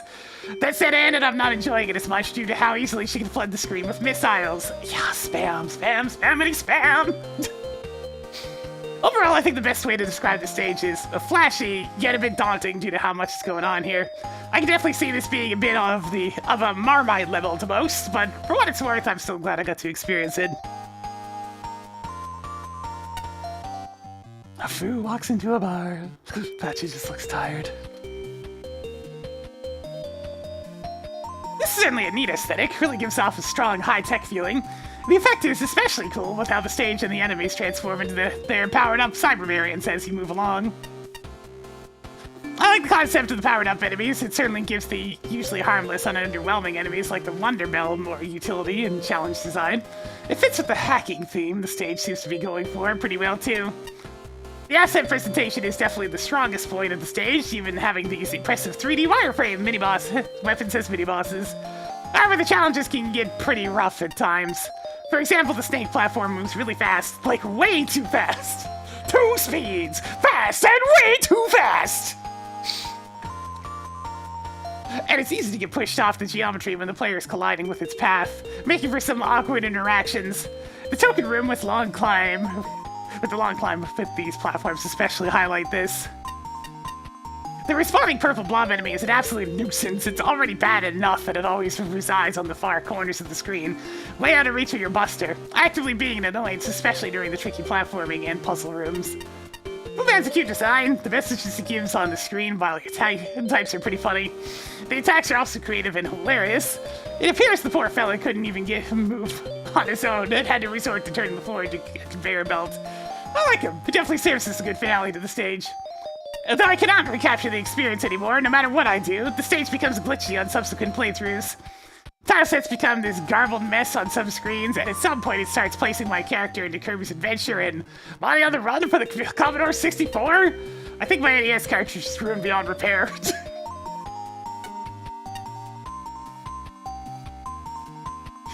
Let's just be a lesson to take good care of your cartridges. Smash didn't even really address the rest of it. I'll spare you the 700-word rant about how it took me 2 hours and 20 minutes to 100% this level, which, for reference, is how long it took me to 100% the entirety of Tier 6! Inappropriate ambition for a context of this scope is only part of why my initial enjoyment here turned into bitter dismay. You have a Boffa premise, and so many terrific ideas, but things are organized and communicated in a manner that promotes extreme frustration and confusion.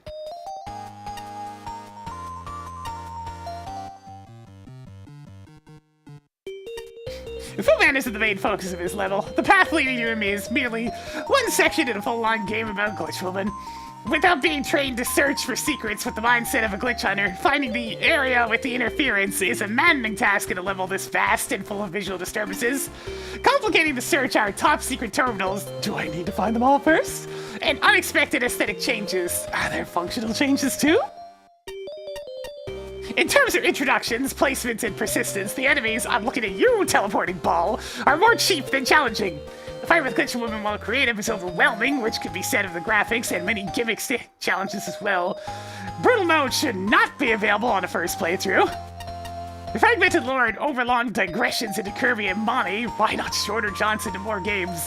Make the level incomprehensible only after 100% completion, which is asininely difficult. Does the narrative tie itself together and become compelling? I might add that the insinuation of a costume unlock, if intentional, is presumptuous.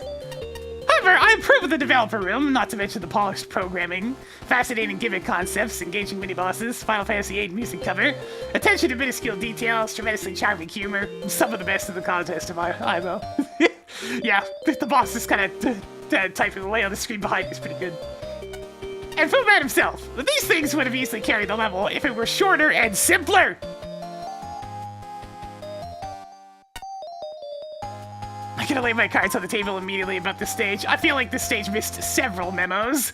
Look, there are literally at this point hundreds of submissions. What makes you think your stage needs to be the one that takes literal hours to finish it all? There's a certain level of arrogance here that oozes throughout the further you get along into it. And that has sunk what could have been a contending stage. Almost all goodwill is taken away by just having no restraint. Strap in, folks! This is my Jassel review of the game. I apologize for nothing! Oh boy, here we go. Everybody take a seat, get your popcorn, just gonna be good. This stage is starting to lose its appeal partway through the first element, but had the stage ended there, and then I dare say I might have come away with much more positive. But then the dawning realization hit. Yeah, there's the Glitch Woman path. Cue eye roll, sighs, and going and getting more caffeine. I could use some caffeine, hey Smart, can you spare some? Can you pass a little this way, please?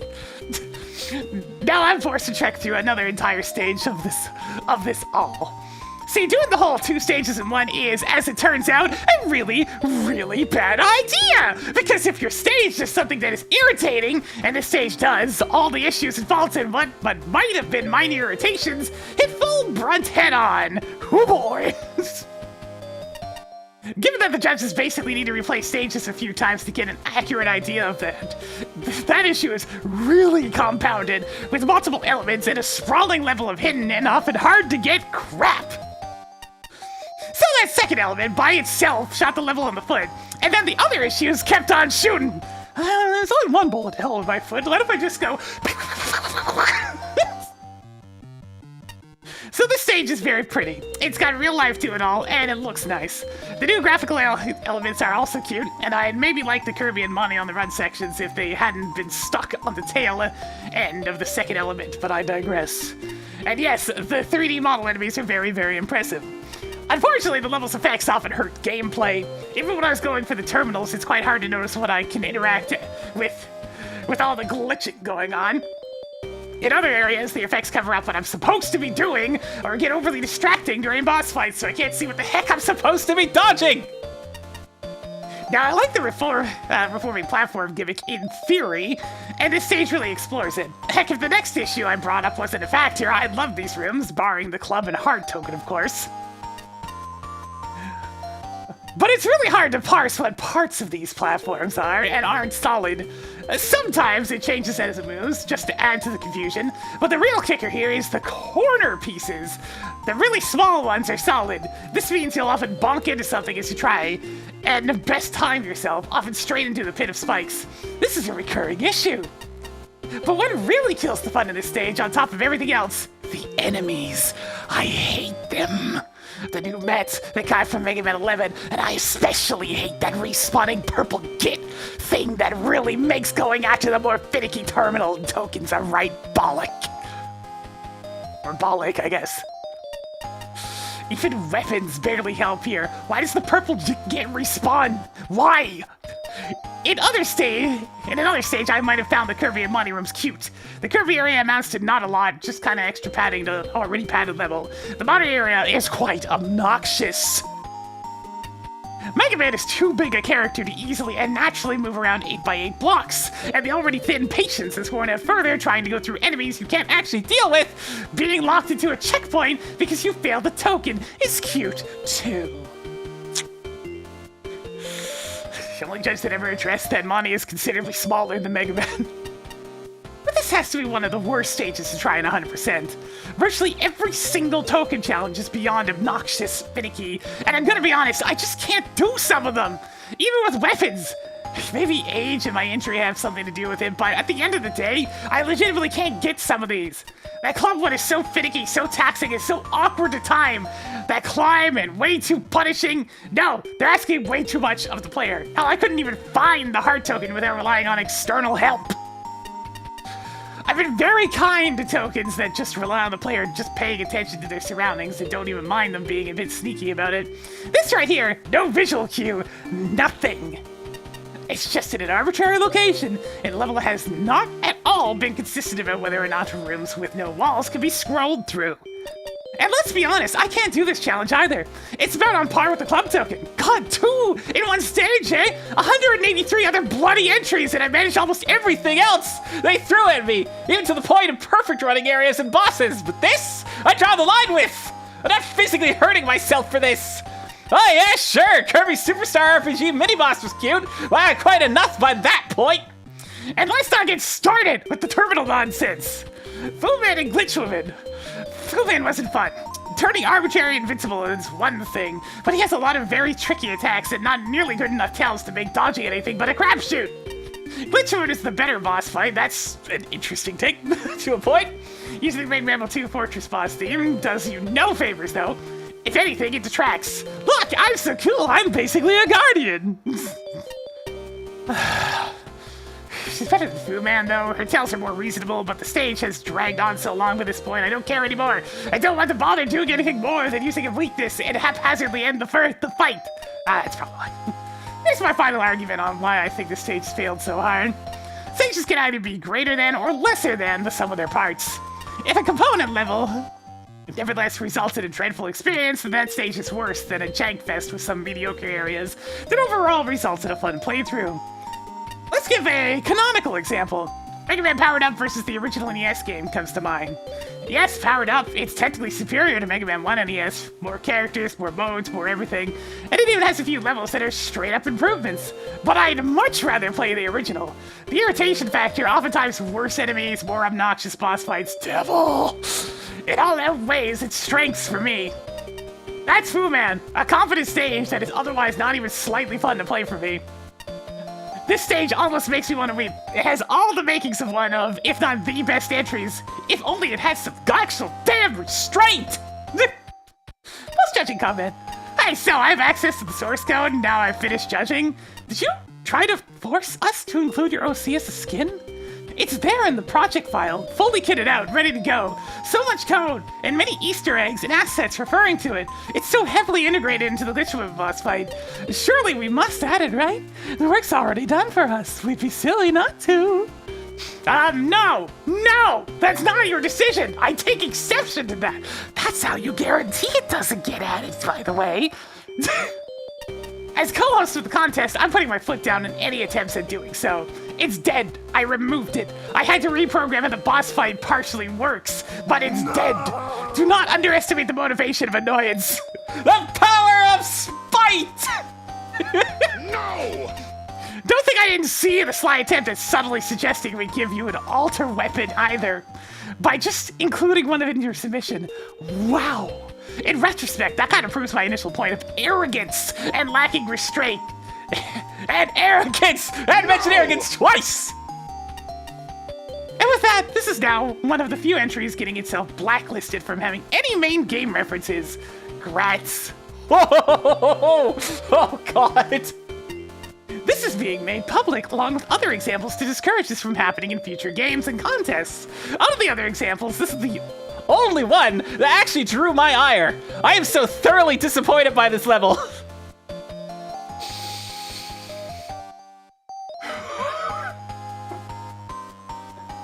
Ace Spark.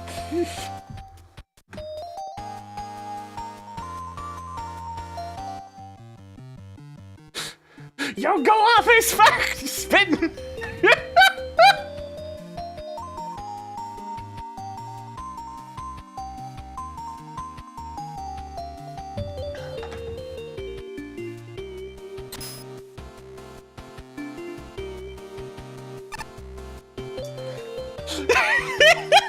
Yeah! Like, holy crap!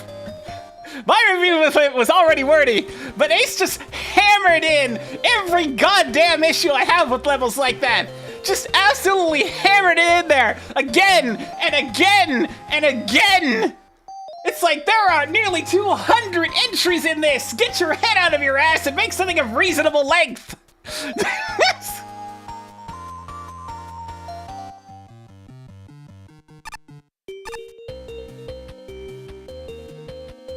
Oh, roll, you're right on time. It's a relief to see a punctual competitor for once. We'll find the tier boss up ahead. Now get going. The clock is ticking. TLDR, how dare you, seems about right. You have reached the judging panel. Puny mortal, are you ready to face your final judgment? Yes. So be it. I see your costume and I deem it childish. I sentence you to death. Okay, let's wrap back around.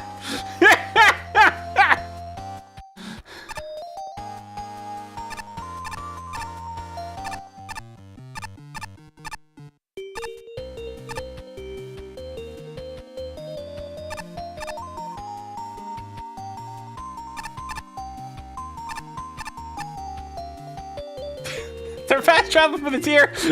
I like it. Alright, let's go back to the boss. Oh, that was cathartic. I'm gonna do this every time I'm in this screen. Poser! Oh, hey, they refreshed. Wah! I rise from my grave because I don't feel like dying, and because I crave coins. Coins! Coins! Money! Treasure! Riches! Gold! Big fat moolah! Internal rest pointless if I'm not ultra rich! Yeah,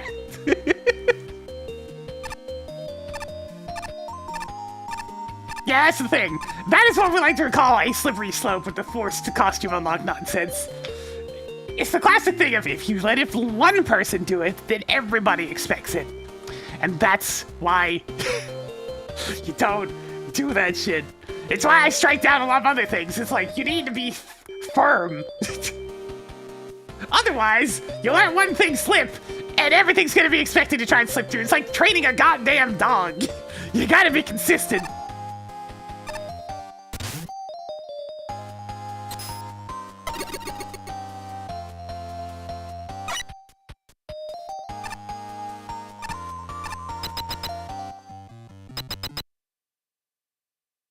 Strange, the tier boss should be here. Where are they?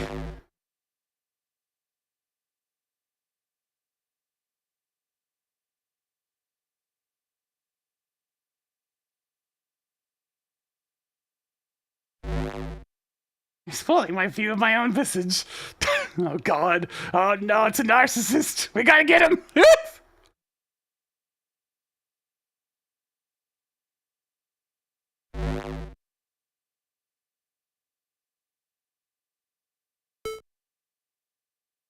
Everyone here is pretending they're someone else. Masks and cloaks, top hats and armor. I can see you're styling a cute red dress. I don't think that's ever gone out of style. Either way, you have the freedom to choose, I don't. My mirages can make me appear as anyone at all. I wanted to show that I'm off to the world, but Ernestville forbade it. Tournament staff cannot enter the costume contest, he said. It would be a gross conflict of interest. I mean, he's not wrong.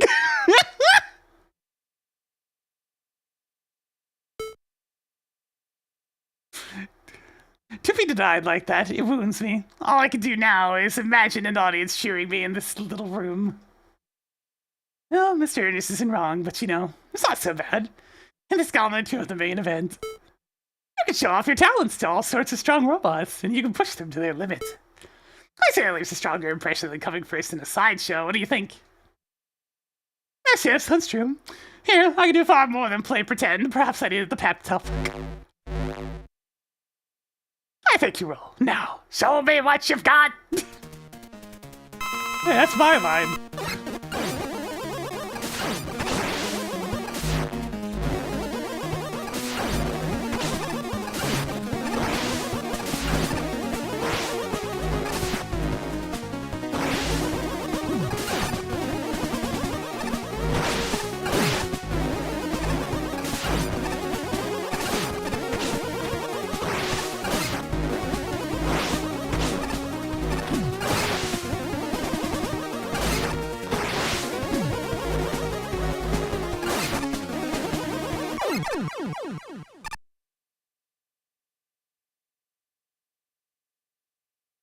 Neat!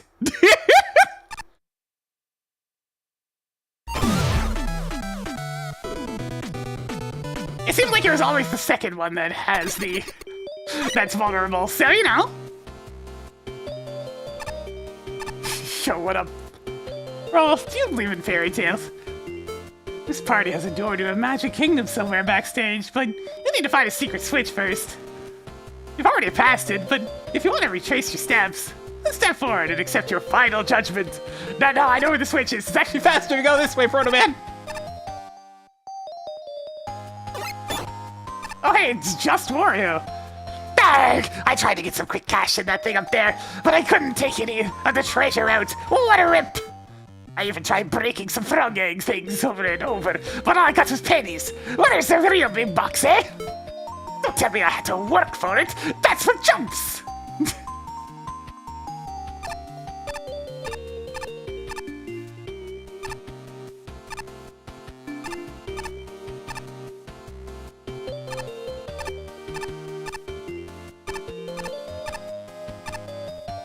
We had the switch pressed. Now it's a matter of finding what that switch actually does.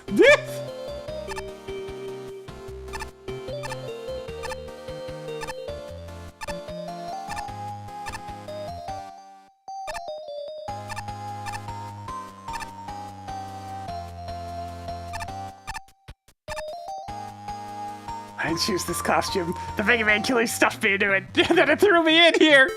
Turns out Quince is the only fruit that starts with a Q, but they didn't want me to cramp in their style. At least the spiders here think I'm cool. At least they're not gonna make fun of me.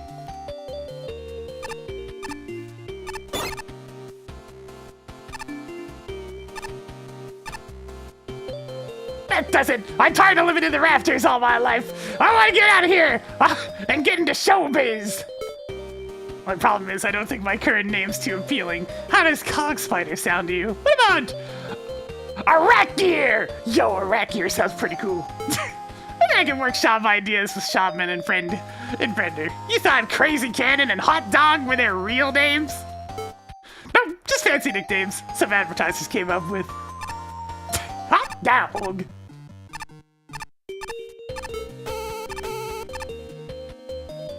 Spider. Oh no, there are more people moving in backstage now alongside that ugly Quince. I can't be seen. I can't afford to pay rent. I've got 10 kids I need to keep energized. I'm relying on them all to revenge me in the event of my untimely demise. Oh, Quince, what bananas. With a banana stuck to it? No thanks. I'd rather leave that for the flies. Am I to be leaving here? Yeah, costume party. What are you talking about? That's where I live.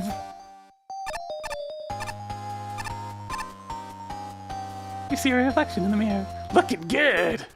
Wait, there seems to be something strange about this mirror. Almost like something's inside it.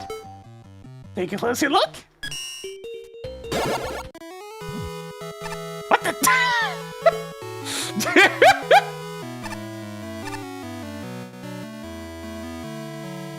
Halt! Who dares enter through the enchanted magic mirror? Just kidding, that mirror isn't magic. It's a device that warps local space-time for instant transportation, which is far more sensible than magic.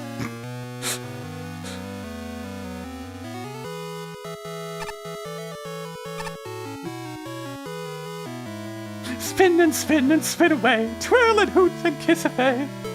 Oh, welcome, welcome to a kingdom of magic and wonders. And why, I'm the court jester. Oh! I wish I could spin. Well, I don't have top spin, so I can't spin.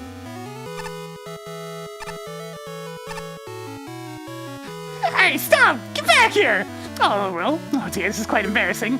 So I have this long dress. I thought I could get away with wearing my new boots underneath it.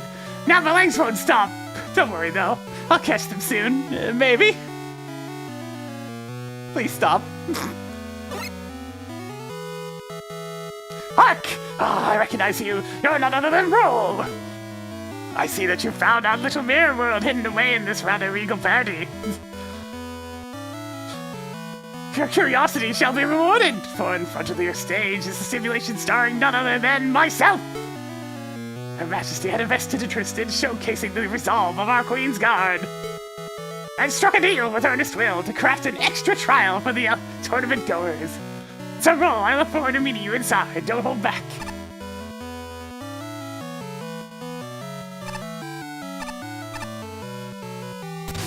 Hey, man! Alright, we have a bonus stage. Bonus stage! Alright, so this one gets a... not applicable. Pigman! By Cruz Elroy. Alright, delete the unnecessary extra columns now.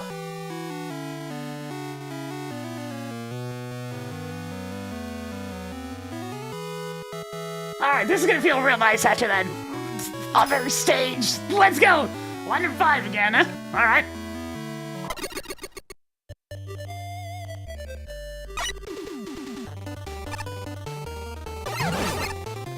The Mets are already adorable.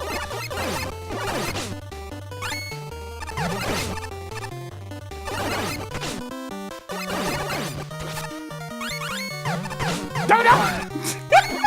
You crazy little Mets! Oh no, we finally have a Joe! Why is the chicken explosive? Why is the chicken explosive?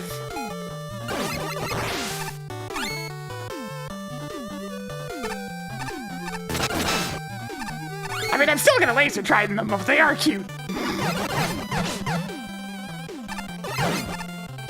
See what you can do with just one enemy?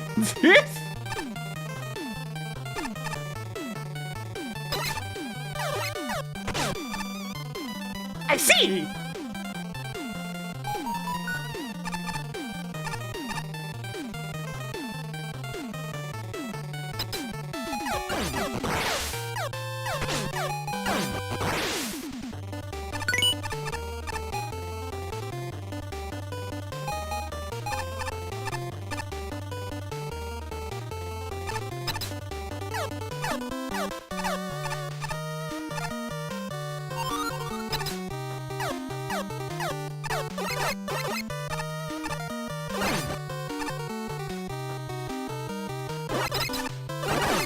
Oh, Jesus! Do you see the enemies actually set off the cards? Also really cool. That was a conveniently timed one up.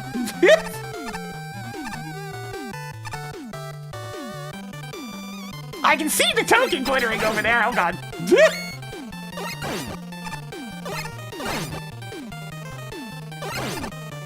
Yeah, the cards actually being able to trigger off the enemies makes such a difference.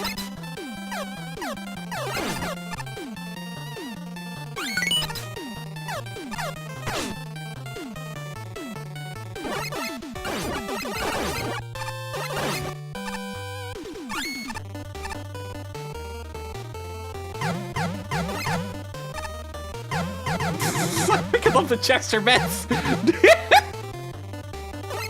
Oh no! No, we must save the princess!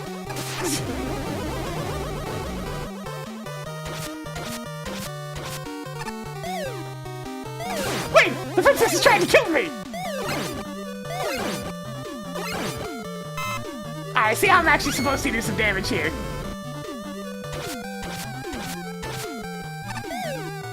I need to actually jump up here. Jokers.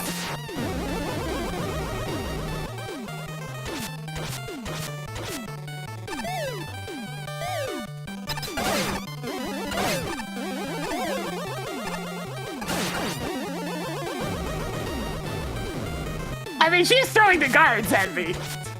So even though it is assisting me in actually hitting the boss.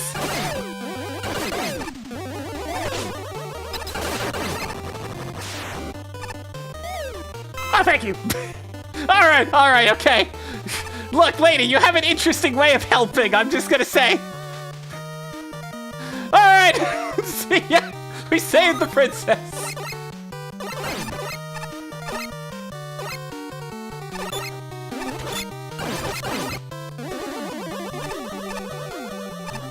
That's definitely very cute, yeah. It's nice to play a good Mega Man level again.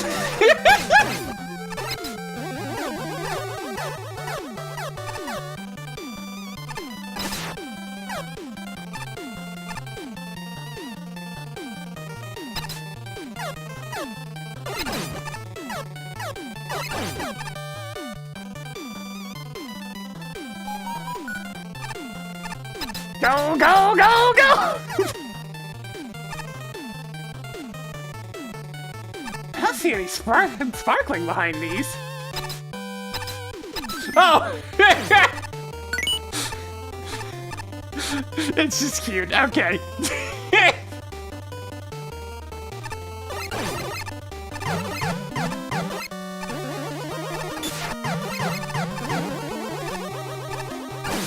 Yeah, the number on the card is how many shots will happen. And it has an arrow to show which way they're going to attack from.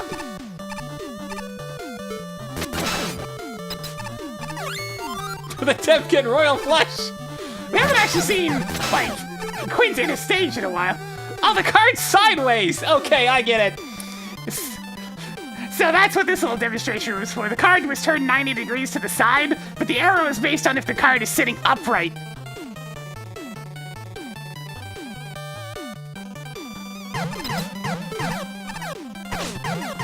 Yeah, the card's upside down! Card's upside down! Ah, shit! How did I know that was gonna happen?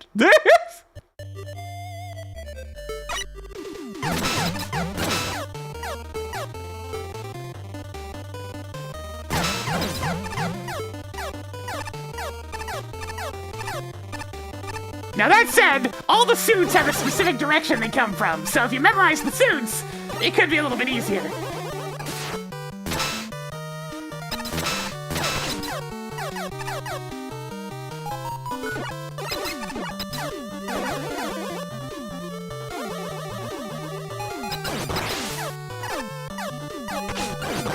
Oh god, it's a survival room! It's a survival room!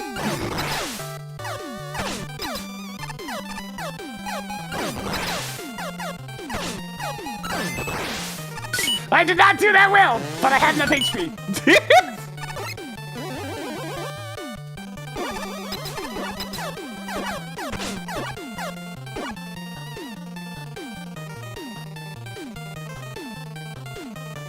Okay, they're all upside down, so it's coming from the left. Ah, jeez. Oh god, what? I'm gonna die.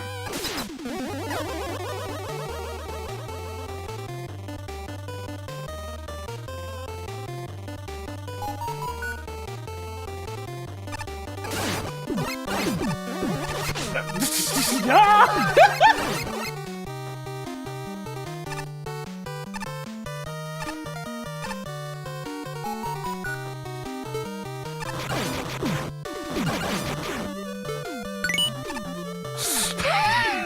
We're fine! We have lots of HP, what are you talking about? Hey, remember when I said that this series has mimics? Well, there you go. Oh no! Oh god! We're gonna die! Here it comes!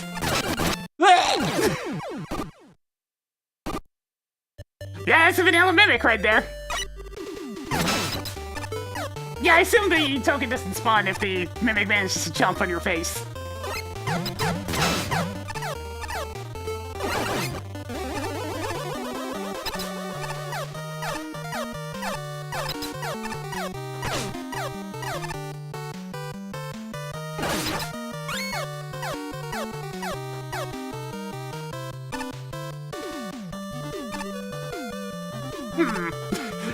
This is somewhat annoying, but oh well, easily solved.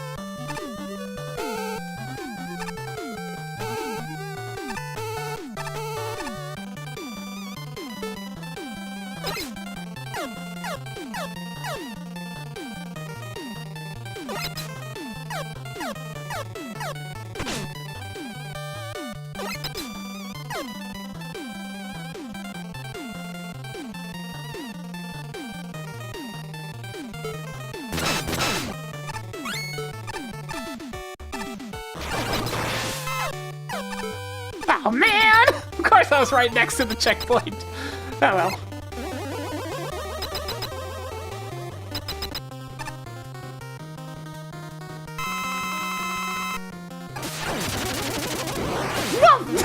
Oh shit! Sir!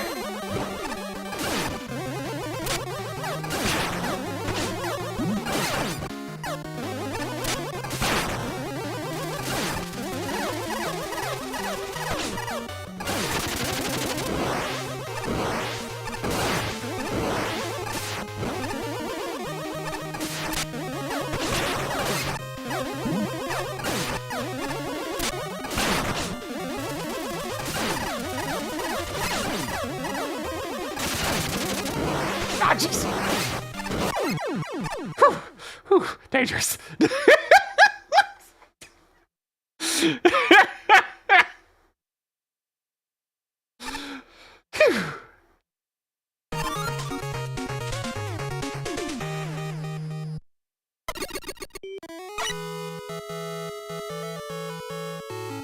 Yeah, probably tricky to no damage, but it's certainly doable. There's gaps between all those various shots. First try, no damage though, probably not. Very scary. Well, this one's getting a lot of points.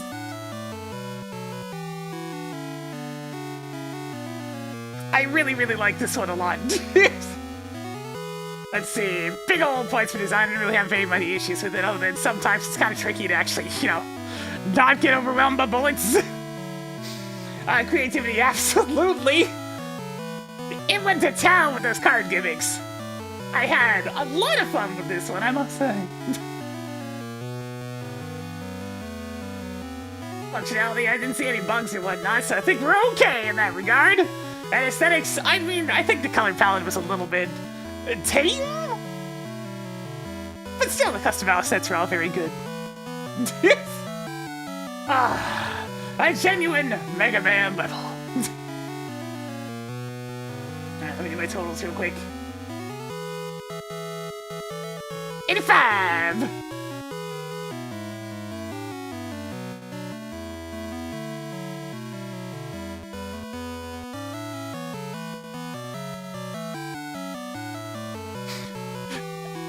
Yeah, Kingman and Kingman.exe are very different things.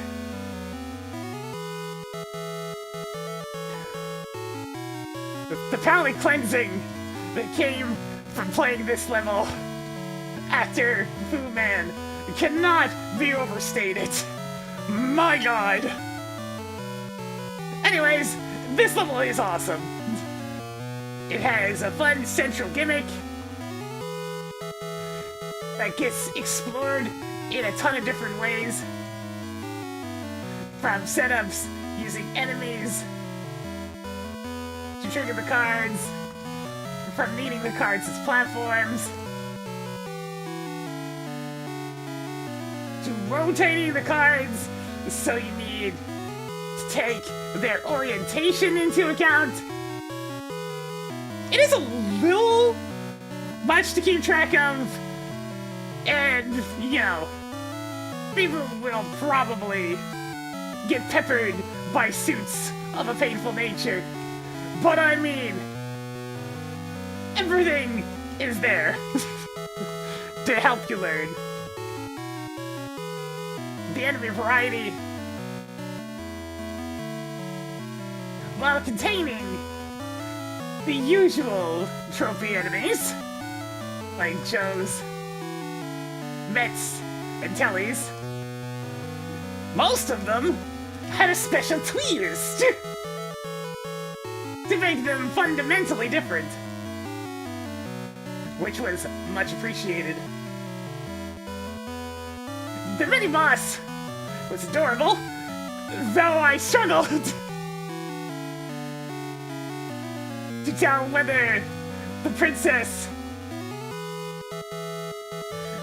was trying to help or harm me, but it was made clear upon having a large energy thrown at my face.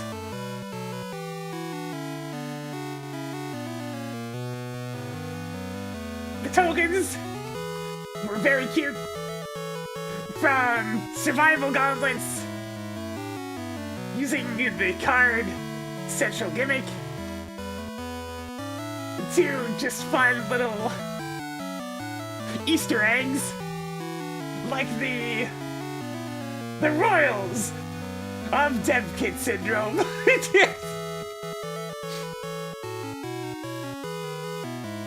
Heck, seeing a proper Mega Man mimic after playing the Dark Souls stage really emphasizes how much I prefer the Mega Man mimics. The boss was fairly tricky, and it was close the first time around. But all the attacks seem perfectly dodgeable. And there was really only 3 of them to learn.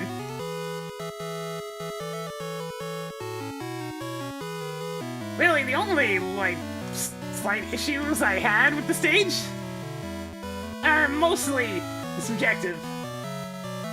Like, I find the actual color palette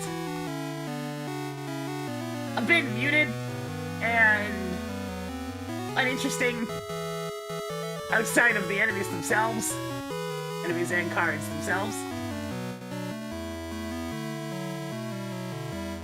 Also, the checkpoint between before the boss gate and the boss gate itself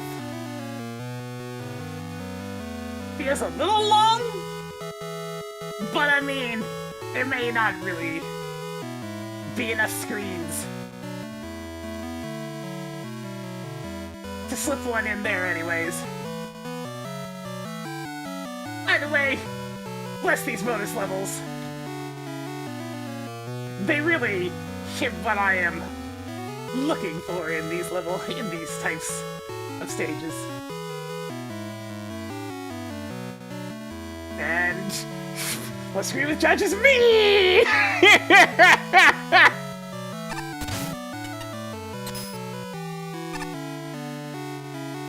Did you enjoy our royal regimen? I sure will cross paths again one day. Roll until then!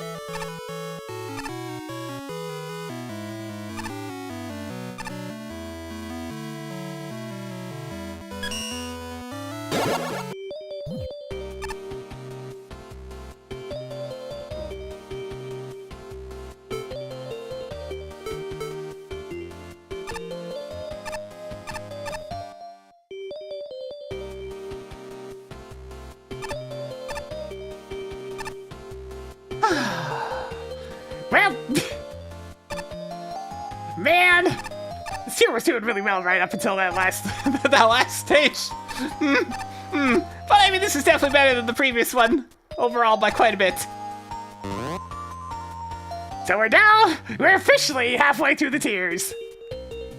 And it looks like everything's maxed out there. I think it's time to stop by the casino and see what I can afford. Maybe I can get that key.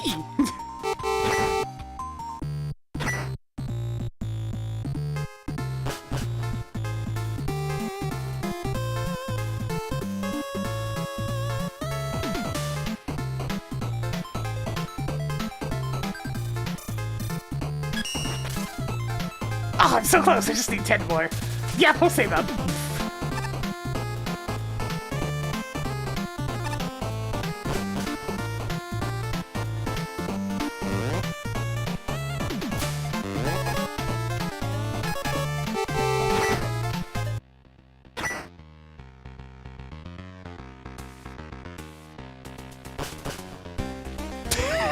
Why is there a whistle here now?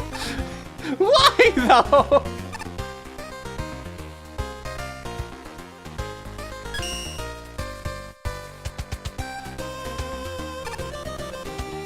No? Have a nap. Then fire Super Silence! Someday we'll be able to pet Tango. Someday.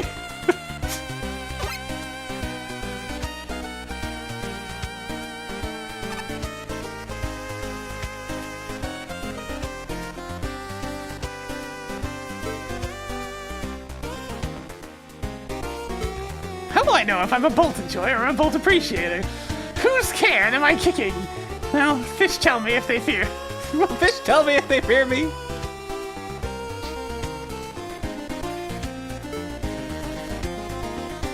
When he shows up again, you'll be at least the third to know. At least the third. Thanks, Wiley.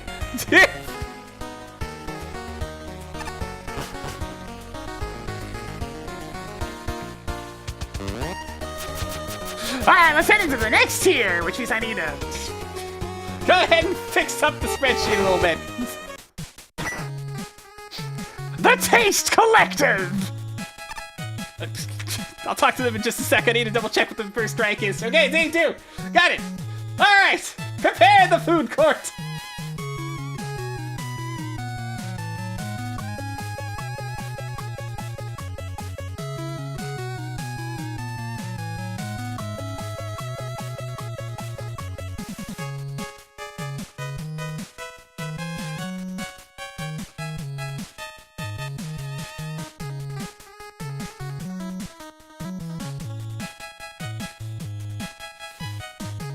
And I remember that all of these are not set up properly, so I need those to be centered and bold and this.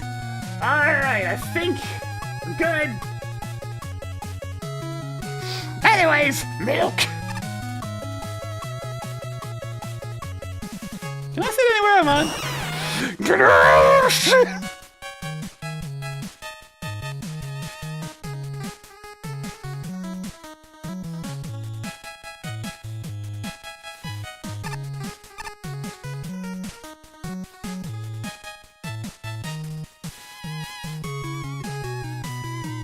Also, you flashman! You missed the tail end of Tier 8 and all that entails. I know I have seconds on the corn dogs, but there's no reason to shout out. I mean, no reason to shout. Alright! Wonder if anyone's hiring. I can barbecue, boil, broil, bake, saute, pan fry, deep fry, stir fry.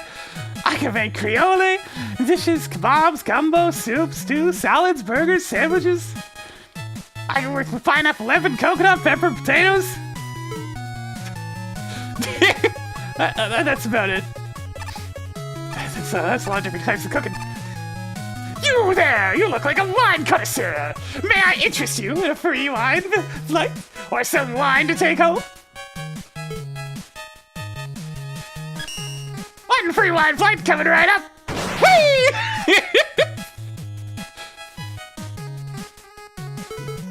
Wine to go!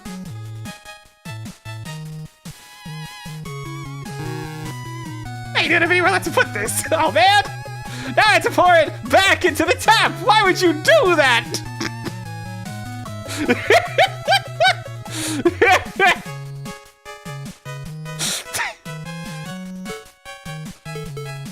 Didn't I wreck your factory? Everybody wrecked my factory at that last festival! I knew it was a mistake to give virtual tours.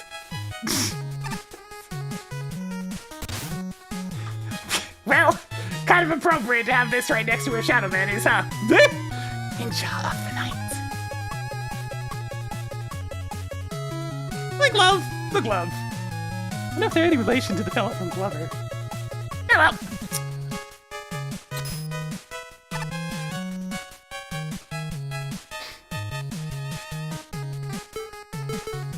Hang on, let me just make sure I actually buy the line at least once.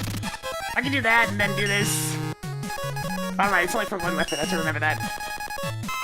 Here, it's only 15 volts, give me the wine. If you can't handle the horrible burning sensation, just dump it on your weapons. I coat my shuriken in the stuff. What? What? What? What?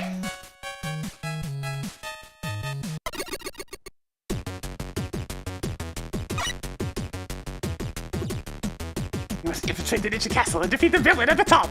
Restore your honor, or something like that. Safe demonstrating this platform.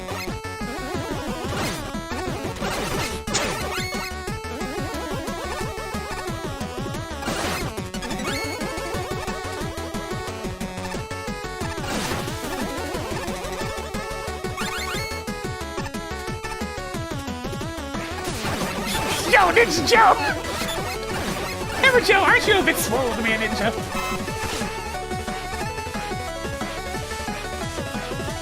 They didn't do too much with shield attackers, they just made them dark.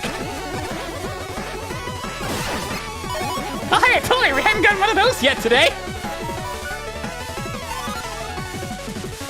The castle is the other way. Although, you could try to get this trickery token if you are a hardcore slider. So, are we hardcore, chat? Are we hardcore slime core?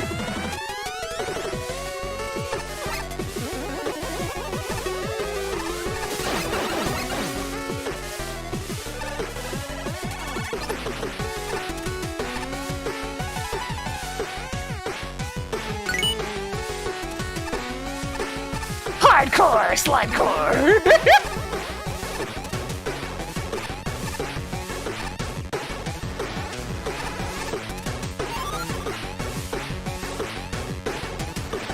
Thanks, I didn't need it, but thanks anyways.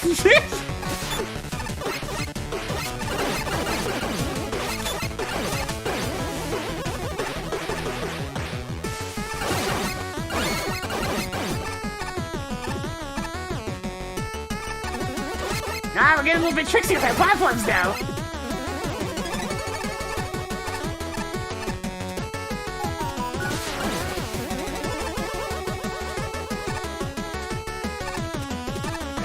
Darn. Okay, yeah, I'm just gonna do it this way.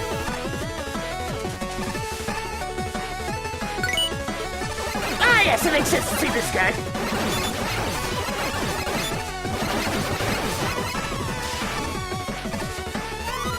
Yeah, there's a lot of other enemies working for this one anyways. Like, the grenades are putting in a lot of work here.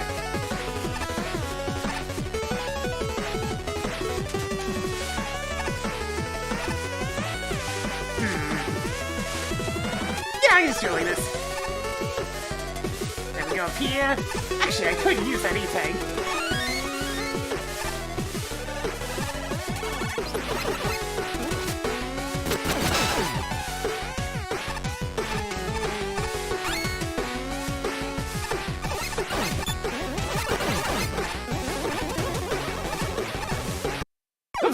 I missed the platform! No! I was one jump away from the checkpoint. Oh well. The checkpoints are really close together at this stage, so that's Fine.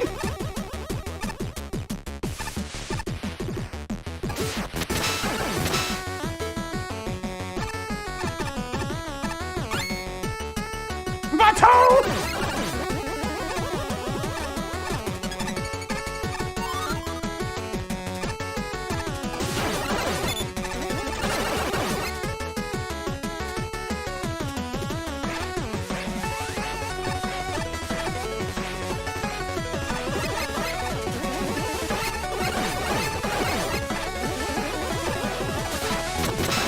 Honestly, like, if it boils down to it, this is fairly basic level, but like, After what I've been playing today, I will absolutely take a fairly basic level.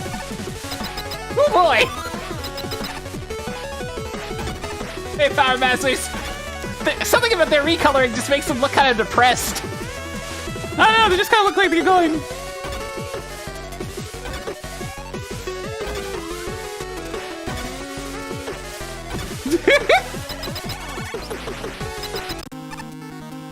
Yeah, man!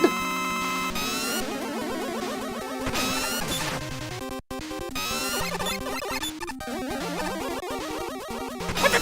Oh no! It's freaking Doc Robot Airman! We're not allowed to sit behind him! Nonsense, I say, nonsense!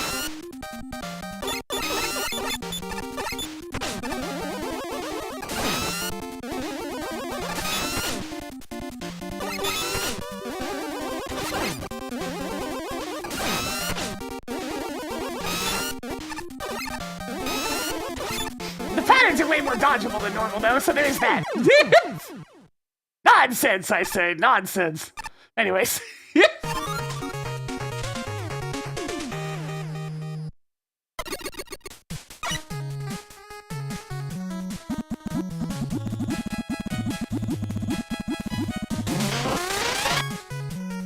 Yeah, it's like, it's just a level that sets out to be one thing and one thing only.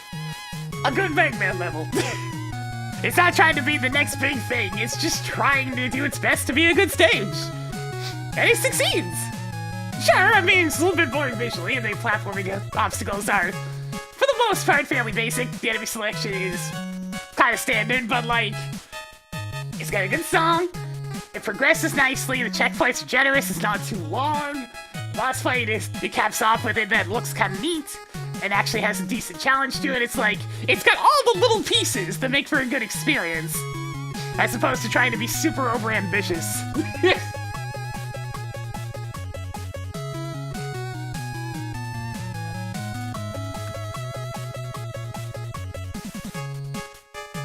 Alright, let's see. Creativity. I had some fun stuff there with the falling platforms in the Smart Man platform, so I'll give it a few points. Fun. This is where else going well. I had a good time. It's simple but enjoyable. I didn't see any bugs. We'll see if anything crops up afterwards. Aesthetics were admittedly a bit plain. I did like giving everything a kind of ninja vibe. Some of them were more significant than others. Probably a time-related thing.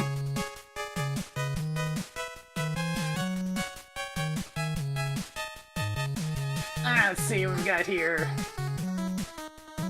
59.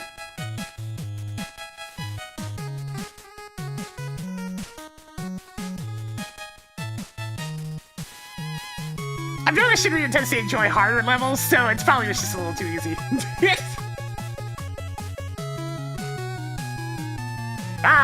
The quintessential. Just a regular old good Mega Man level. Experience. I can play this kind of level for days, man. It is inoffensive, has good energy, pacing, and a few little details to make it at least a bit memorable. In this case, trying to give everyone a sort of ninja aesthetic, even if sometimes it was just spray painting them black to blend in with the background. At least it is painfully clear, making them harder to see was intentional, what with the ninja theme.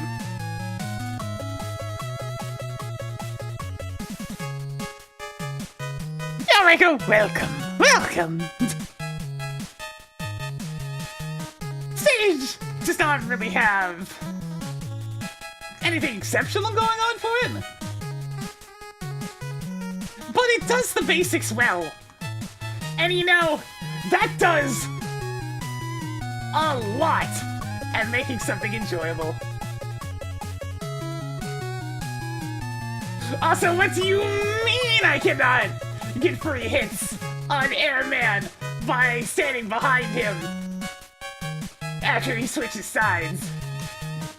What the Doc Robot bullshit is this? Sliding certainly made, actually, thankfully, all his patterns are very dodgeable. Unlike the original.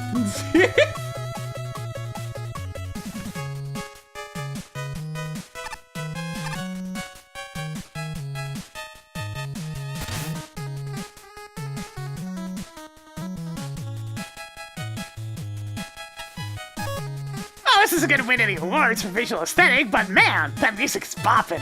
I mean, that's messenger music for you. If nothing else, I'll remember this place for excellent tune selection. The core of this level is pretty simple, spiky platforming with temporary blocks, no Yoki puzzles or anything like that. It's just pure platforming with the occasional short split through the rooms. Most of the enemy encounters support that, being more obstacles than targets, but when you have to fight them, the damage sponge shield / traits can make them a little annoying. Never mind how little Babukon and Walking Bomb contribute. Walking Bomb was working for a little bit there, but then they kind of disappeared in the latter half of the stage. In fact, that's probably the level's core issue. It's a decent platforming level, sure, but it peaks quickly, never really changing throughout or contributing new setups. The gimmick selection, sadly, isn't one that lends itself to a lot of scenarios, which is probably why the level is so short. I mean, I thought it was a good length. Despite that, I don't think the level tapped into its full potential either. A few longer sections, or even just some thought-out combat sections in between platform rooms, would go quite a ways towards bringing up more of this level's potential. The level's mixed as usual, but you know, we've had some good ones here and there. Not really a whole lot to say about this one. It's a very short, very easy level that, when you really boil it down, doesn't have much going on with it. That's not to say it doesn't try, though. All the enemies and gimmicks are introduced fairly throughout the opening segments. There's also obviously been some effort put here to create what are meant to be tense and engaging rooms. Given the falling platforms, rising lifts, and spikes everywhere in between, despite how intimidating these segments might look, however, they're surprisingly easy to breeze through. See, I told you he doesn't really care for easy levels. So long as you're even a little bit mindful of your jumps and slides. In a way, I can almost appreciate the level for that. I'd be lying if I said I didn't at least get a little satisfaction from blitzing through these sections that, on the surface, seem to be very demanding with their gimmick and spike layouts. That being said, it doesn't change the fact that many of those challenges felt like they were treading similar ground after just the first few instances. Yeah, that's true. Yeah, I think the problem is, Shinryu, this stage is very by the books. It's very basic. And after judging, like, nearly 200 entries, I imagine the more by the basics and simple levels start to look a little less appealing. Probably has something to do with it. Also, you have a clear bias towards more difficult levels, I've noticed. We're far enough in now that I've noticed that you tend to rate the more difficult levels higher. Even with everything I just mentioned, however, this stage ultimately ended up sticking out in my mind for the longest time. And I largely blame that on the choice of music here. Yeah. While I didn't care much for the visual aesthetics, especially on the recolored enemies, the music's a completely different story. Picking that particular song for the messenger was a good move. Not just for thematic reasons, but also because it's an absolute earworm. If anything, I'd say this is a perfect example of how the music selection for your level can go a long way in making it memorable. Yeah, I find that happens with a lot of people that go into custom content after playing and enjoying a series. Is like, the original games start to get too easy because you've played them enough times, so then you're really craving something difficult. I had that for a while back in my, like, late teens, early 20s. And then as I got older, it's just like, you know, I'm actually pretty content leaving things at the same difficulty as The official games, even my own custom projects suffer the same problem. The Mario game I made gets way too goddamn hard! I did it intentionally, but still. But I ultimately didn't really enjoy this stage a whole lot, for better or worse. I'm still probably going to think of it every time I hear Bamboo Boogaloo from now on. It's a good name.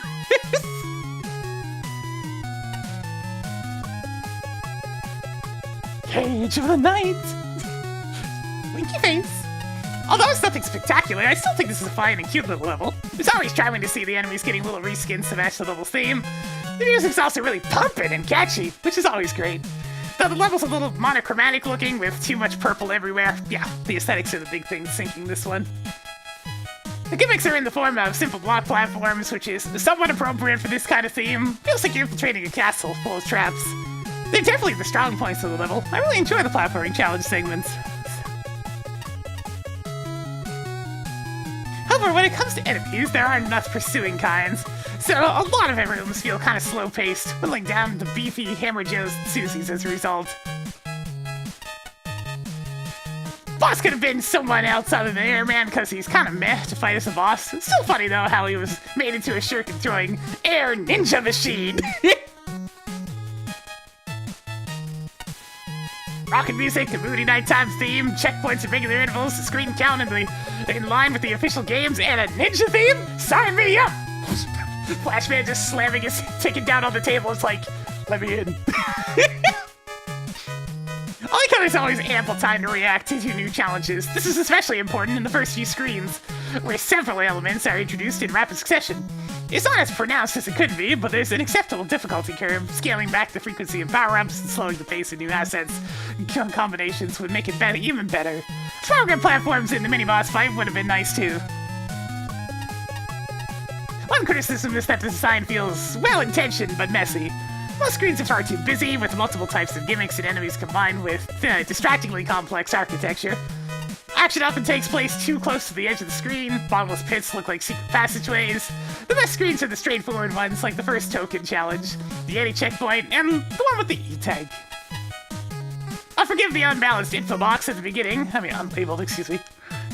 An NPC would have been more fitting. Notwithstanding the bland background wall in the opening stretch, the tile work is pleasant and conveys a sense of atmosphere. I wouldn't mind a little more color variety, though. The custom enemy sprites are clever, Airman especially, but they're not quite polished enough to cross over from sprite edit to convincing ninja costume. Yeah, they're mostly just palette swaps. That's my biggest lament. The level doesn't live up to the potential of the premise. I want to see dark-colored enemies hiding against dark backgrounds. The boss did that, to surprise the player. Or a full-on darkness gimmick, or camera mic and clouds, posing as smoke bombs, not falling and rising platforms with spikes and shield attackers. The current challenges are fine, but you let some significant opportunities for stronger theming slip by. This is true. I don't know about darkness gimmicks, though. Those never tend to go very well. Those are dangerous. Very dangerous. First impression, absolute music. Bop alert! Bop alert! Sound the alarm! It's a bop alert!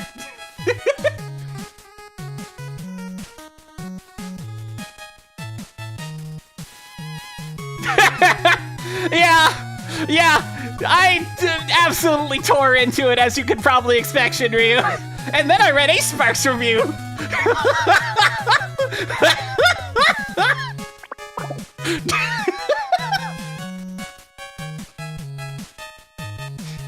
Every so often, a level comes up that leaves a more positive impression that its mechanical parts suggest.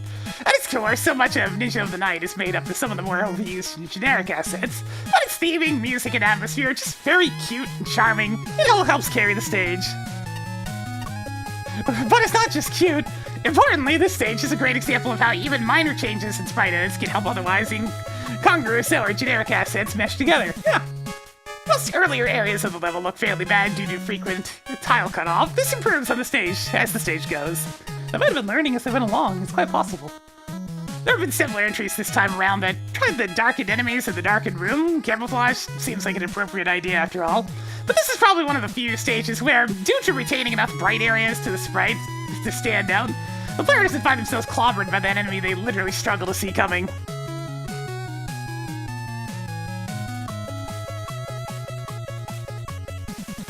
Yeah, I didn't even know the extent of the extra features until I read through that review, and it's just like, you just had to kind of stare like this. It's like, yeah, that does kind of read as arrogance, doesn't it? Oh god. Most of the enemies, even the generic ones, are often used if they were obstacles rather than things just slowing the player down. This helps immensely reduce the tedium that shielded enemies normally introduce when used in high quantities. And I appreciate tokens that either reward players for paying attention or serve as nice, simple mini-challenges. Good! That said, of the enemy types, the Hammer Joes aren't great here. All but one of these, so go against what I mentioned and mostly serve as things to stop, shoot, and move on rather than act as genuine challenges. And while I like the designs of many of the challenge rooms, often they can't be reset, an issue when one of the gimmicks removes itself when stood on.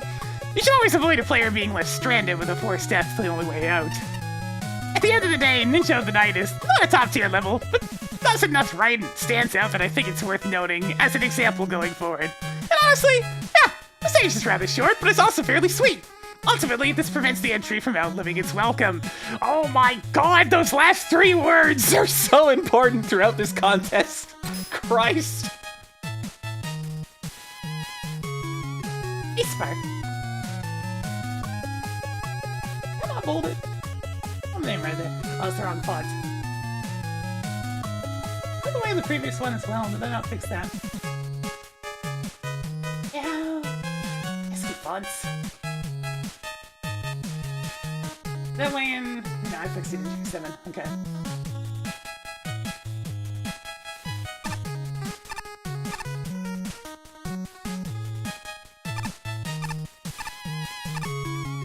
Yeah, it's a little bit harder on gross incandescents, because as somebody who just doesn't care about the Soul series at all. Like, kind of, a lot of its charm just falls flat. It's still a good level, mind, but it had some issues.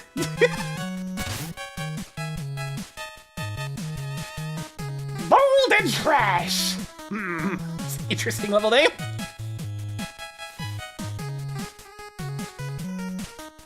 Time for the trash man.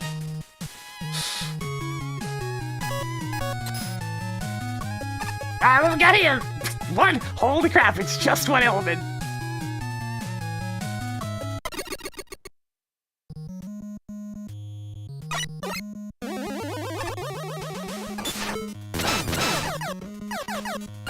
And our very first enemy is Chosen Medicine!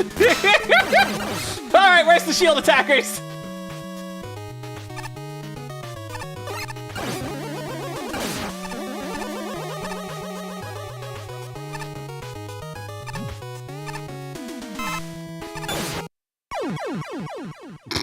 How'd I manage to pull that one off?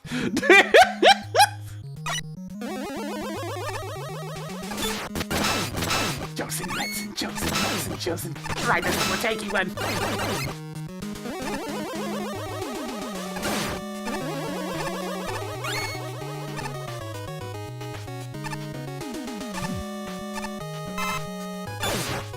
It's like that's supposed to be the tutorial garbage! How did I manage to die there?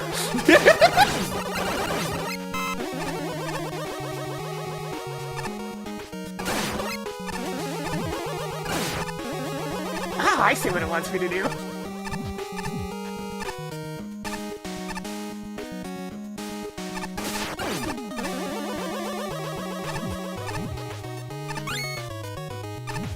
This tutorial taught me how to die! It's true!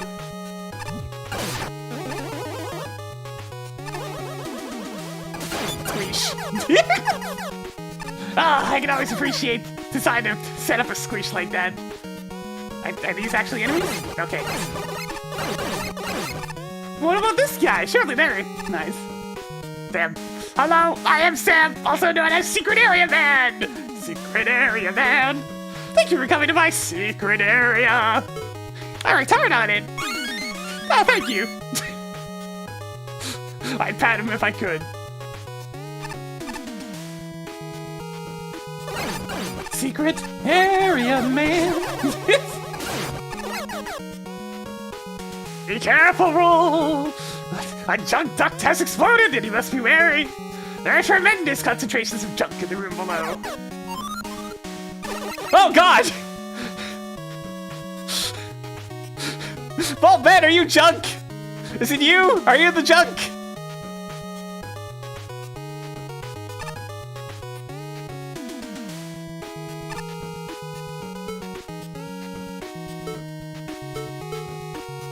This Skull Fight is a trash boss fight.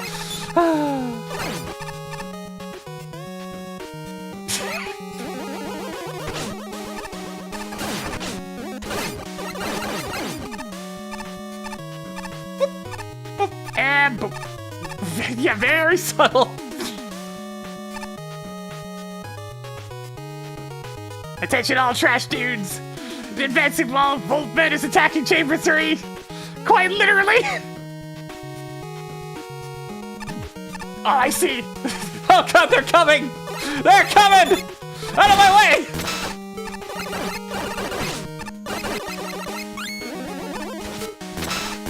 Oh, they don't actually progress forward, they're just sitting on the backside of my screen.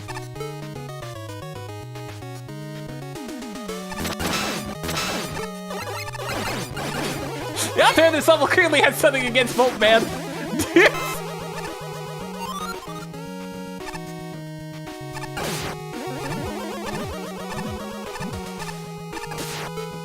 Can I just... Of course not. What about... Yeah, that'll work. I need my laser trident ammo.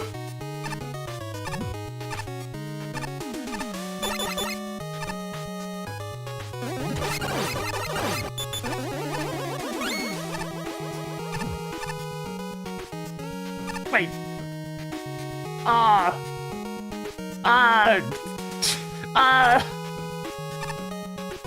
What? I guess they spring depending on how far you fall? Question mark?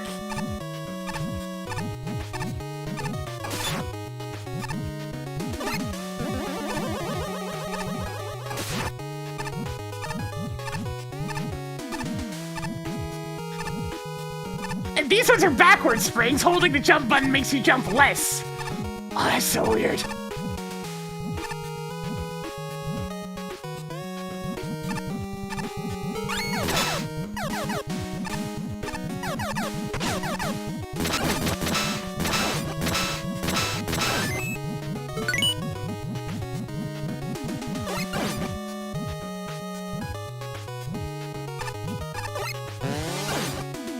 But what if I want a spring?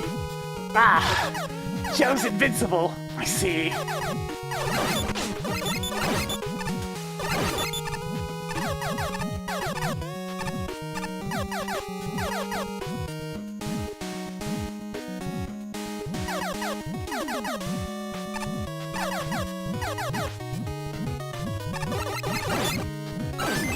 Squeeze.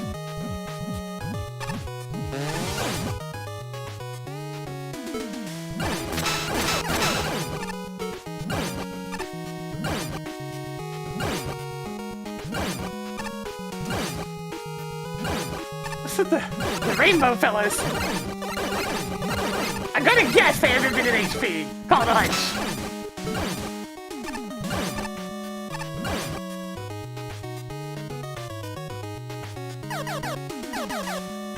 Prepare yourself, Joe. Here comes the wall. Squish.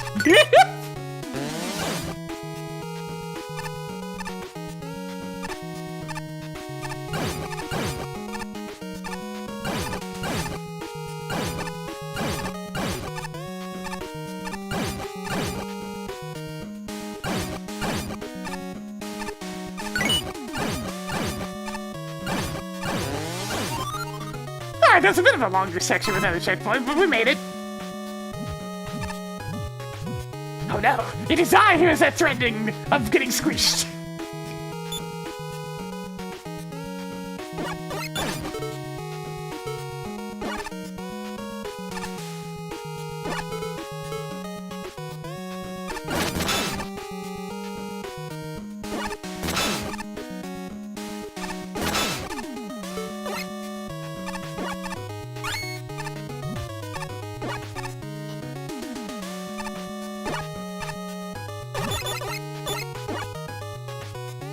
I think it wants me to destroy... Oh, I see what it wants me to do. Oh god! At least that's just damage spikes.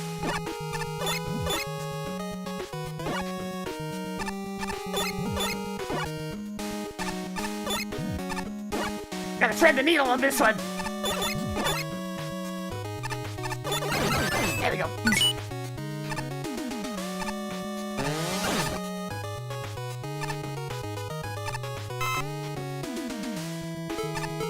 Get him out of here!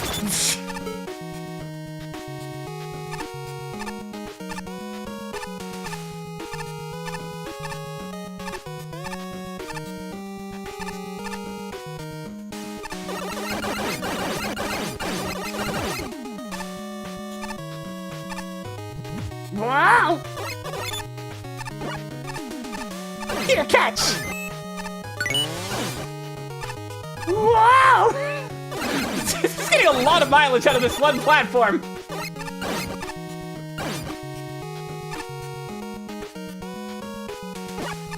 Looks like I need to go all the way back down bottom.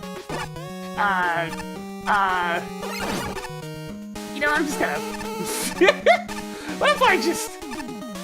not go all the way back down to the bottom?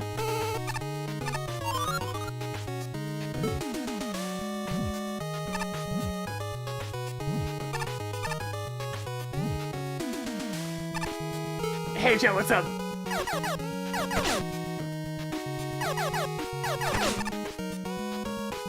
Okay, Joe's gone.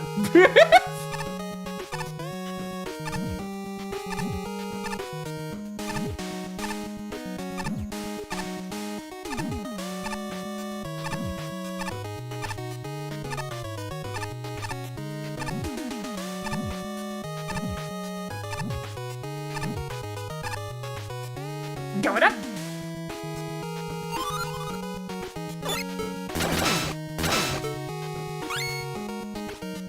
Let's try to stay on the blocks. This message is brought to you by the gimmick probably isn't understandable, gang. Well, that's one way to write. I think I messed up.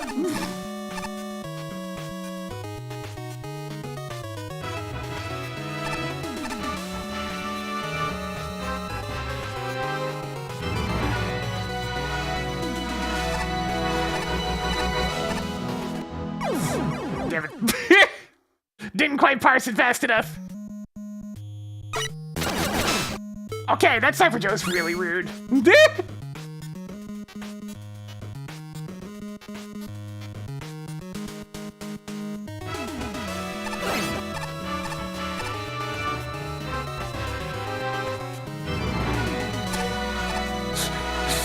Oh man, trying to kill enemies that are probably unkillable, always a classic. These blocks are really glitchy, by the way. Damn, that time I went too fast!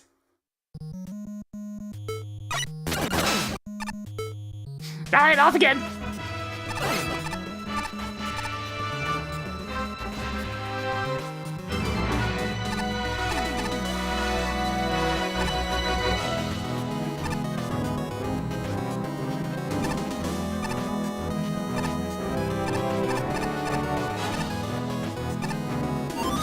There we go.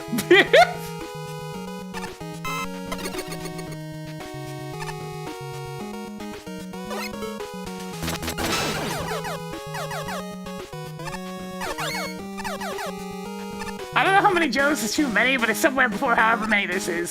This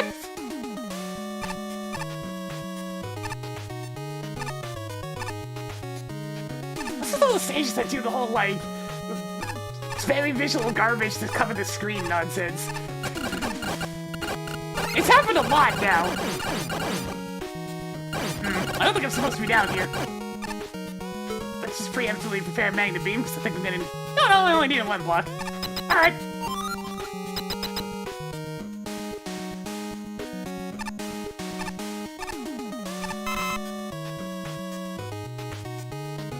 I mean, I can get the energy, but it really doesn't matter.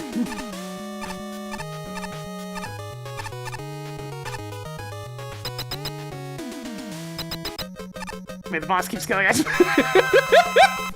Alright, sure.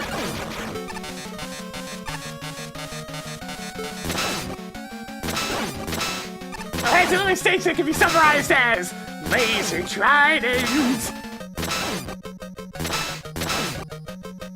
Hey, what would we do without Laser Trident in this contest?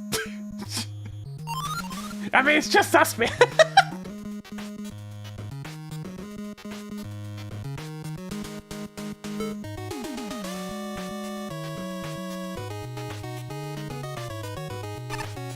What?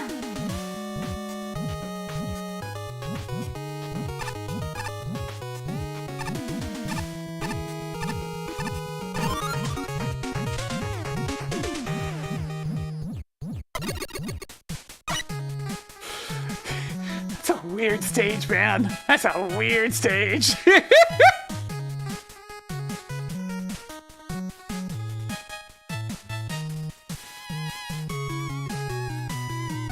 I don't even know what to say about this one. This is just weird. Can you get crushed there? Absolutely! If there's death spikes on the sides, you can definitely get crushed.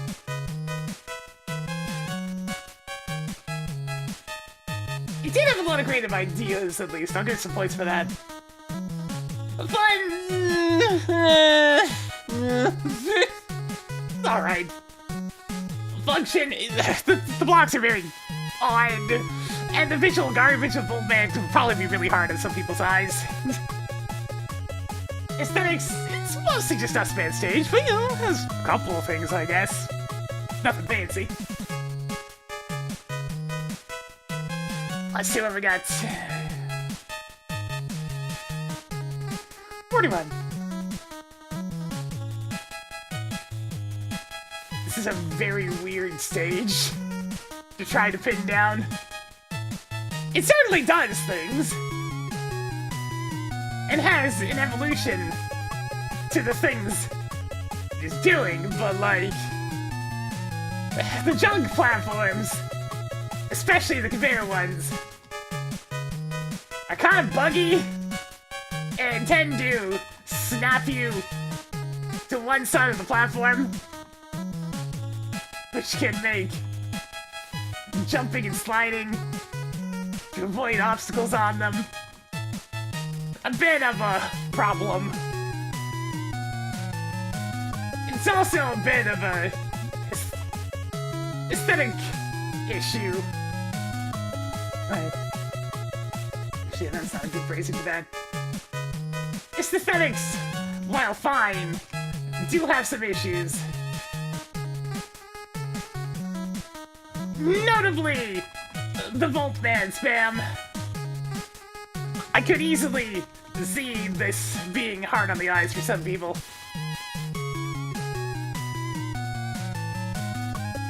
Definitely might want to tone it down a bit.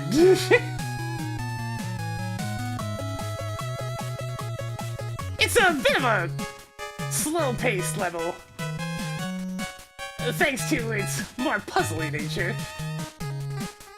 And that is fine, though there were a couple of spots that could maybe have used an extra checkpoint.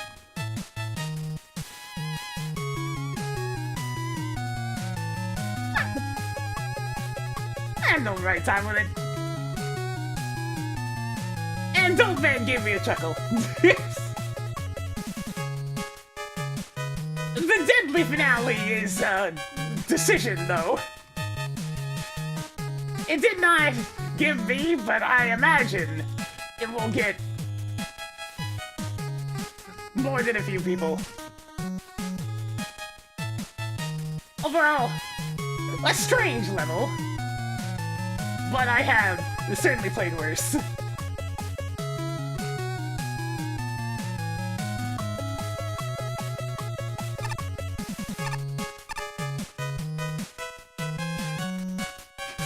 What is Helmet Man doing down there? Yo, what up?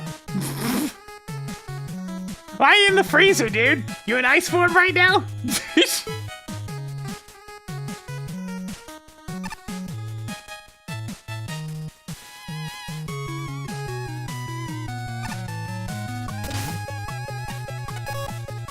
The highlight of this level is easily the junk puzzles. Once the introductions are out of the way, we get into a variety of puzzles that are equal parts fun, interesting, even hilarious. Crushing Sniper Joes with the stun junk blocks was fun, and I enjoyed how Badahow got to do something besides just die to a charge shot. The finicky springs do drag things down a little bit, especially the blue ones. While the concept of reversing the inputs is unique in practice, it's royally annoying to completely flip what's been taught to the player. It may even be muscle memory by now. For that matter, the final block challenge before the element feels finicky to the point I wouldn't be surprised if it glitch killed someone.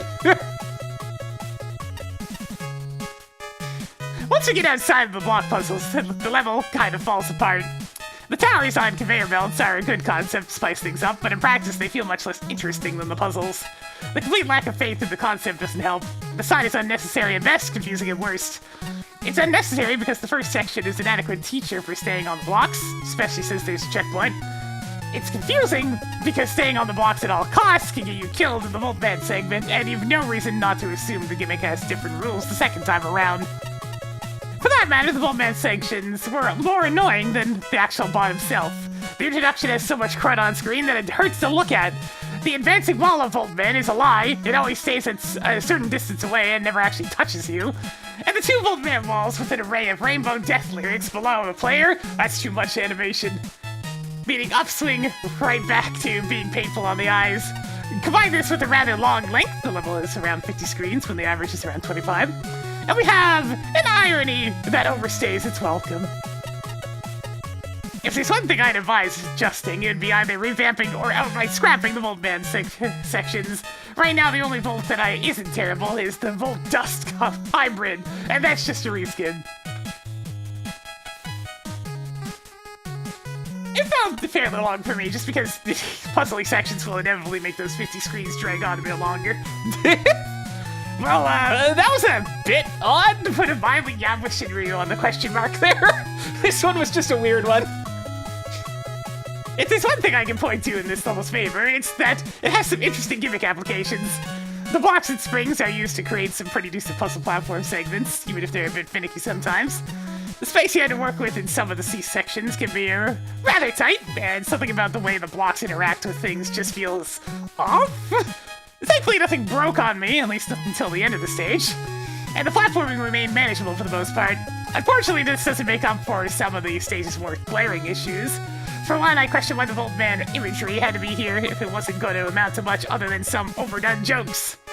That advancing wall of Voltman looked like it could have been used for an actual gimmick, but ended up being a semi-interesting looking effect that follows the screen and poses no threat.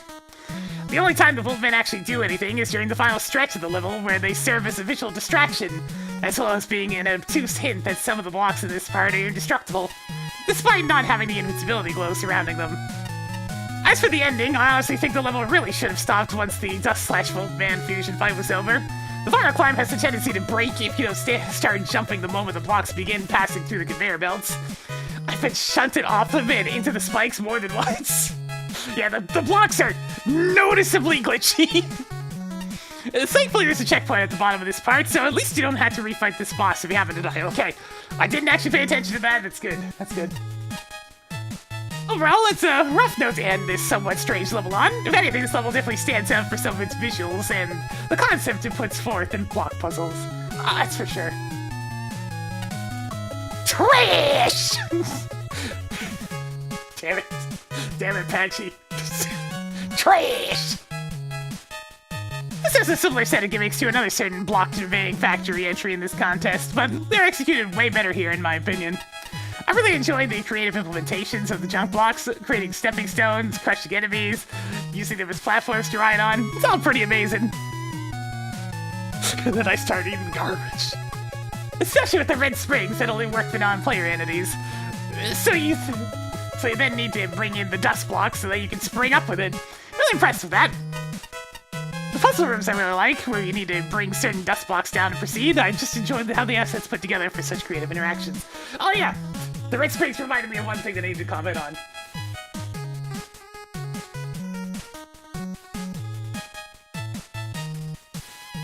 We have that. There was one part where you had to ascend a longish room by riding on and guiding a junk block via the red springs. But this has one incredibly significant issue. It is only the one junk block that gets sent up. So if you want to try it the intended way again, you either have to die or go all the way back. Not great. Really needed a way to have the junk block return if you ever fall behind. There we go.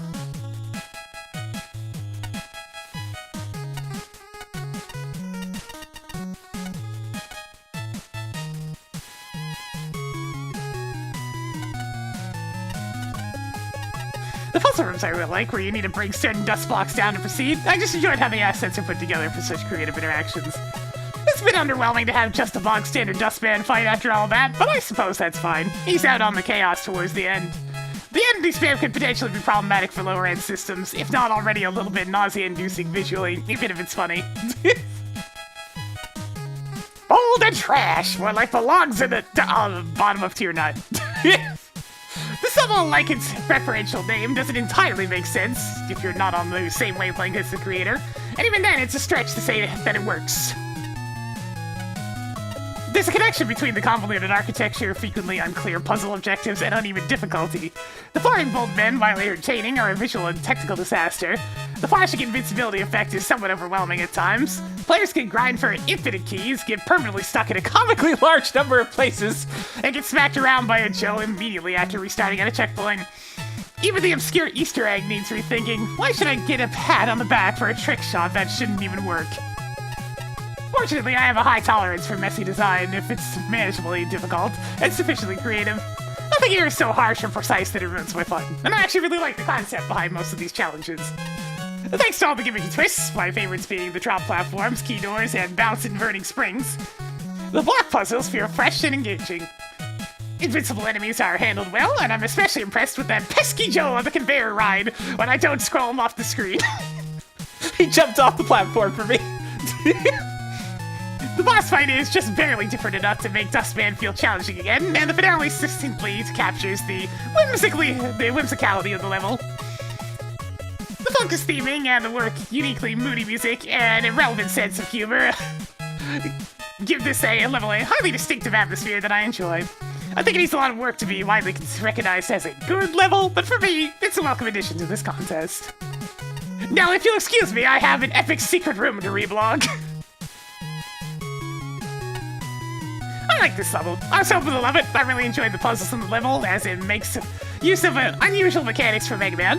However, the graphics were an absolute eyesore, and the mechanics were very inconsistent throughout.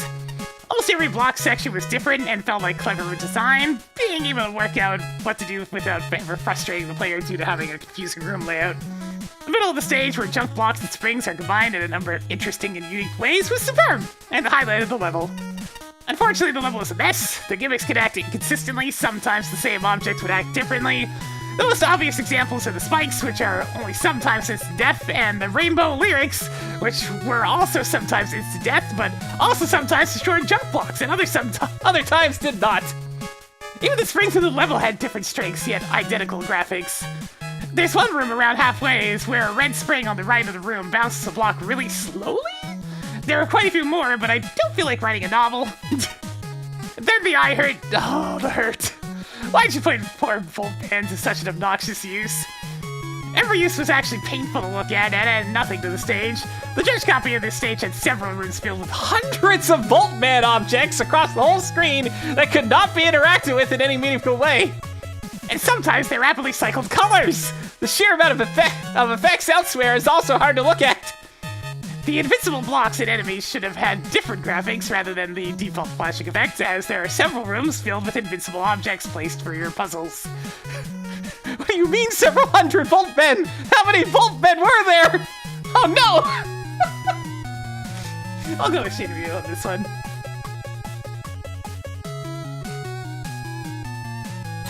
Too much Voltmen? Yo, damn man, give me a sub sandwich! Welcome to the Time Bar, where the menu is 20,000 leagues deep. Unfortunately, due to a shipping mix-up, all I have is mayonnaise. What can I get you? Really? Just mayonnaise? Just mayonnaise. Different brands, though. Kraft, Hellmetals, Blues Plate, Dr. Cane's, QPP.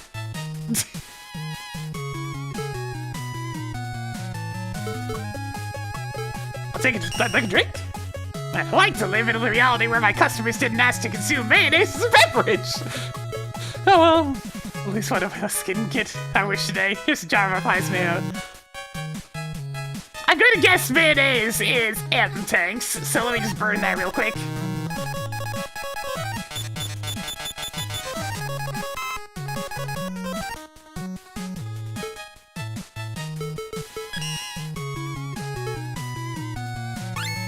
Don't be alarmed by the flashing M on the label, that's normal.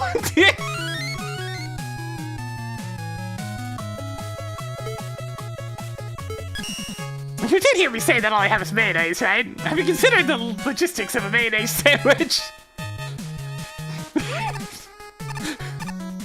Wait, why does this one have pizza on it?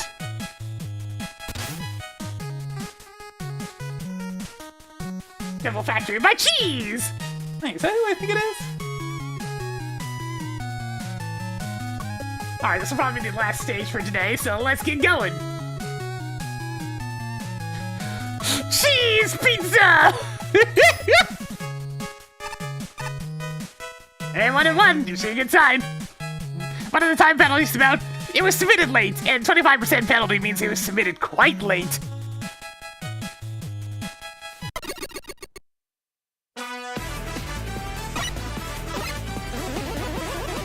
Yo, we jamming now? It's a bit bombastic, but we'll take it. Oh, hey, look, alternative graphics as well, see vulnerability flash.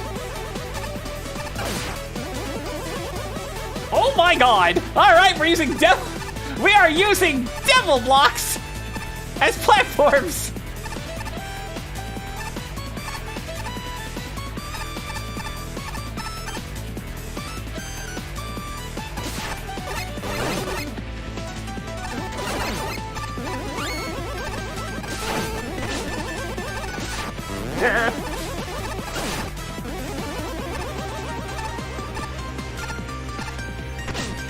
And yep, they do hurt you! Can confirm! They hurt you while moving! Oh, this is a neat gimmick, alright! Alright, I'm down, let's do it! Why does the floor look kinda gooey? Oh god, it is! Oh no! It's the Yoshi's Island platforms! No, not the sticky crap from Yoshi's Island!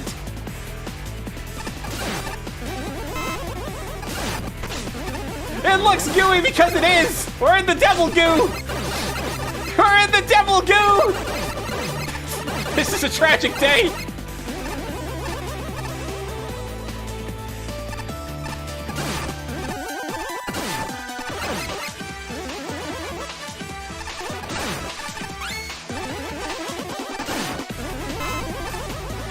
What do you think the goo tastes like? It definitely looks like cheese. Okay. That's neat how the invulnerable ones will make sure to split into one that you can actually destroy. And it's keeping up with me.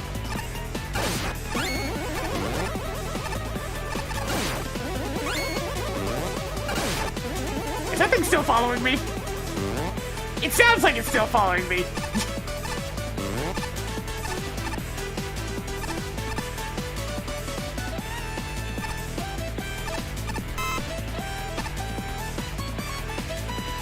So, no actual devil obstacles! Wait! Why are you so slow? Huh? Huh?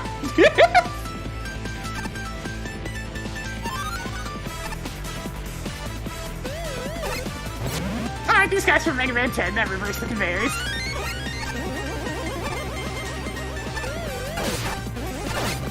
I mean, not all of them are mono eyes. The electric fella's technically have two eyes, it's just that it's One on each side!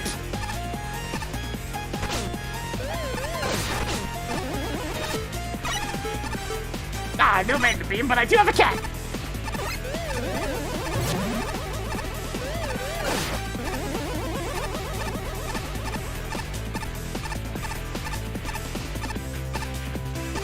I know, I'm just being pedantic about it because... I see, we have to go below the goo! Yeah, that's a sensible secret.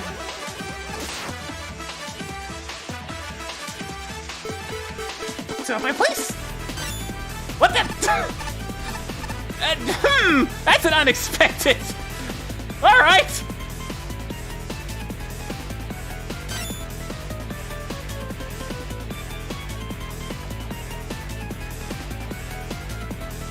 I want that magnet beam.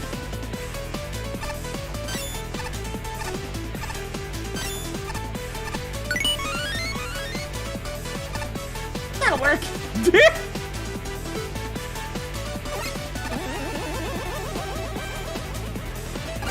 And with the powers of magnet beam, I'll immediately put it to use. Aha!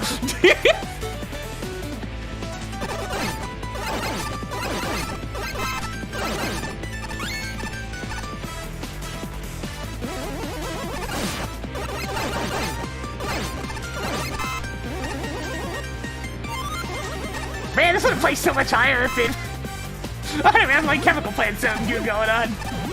It makes me jump real high. Oh god, this would have played really, really well if it wasn't so late being submitted.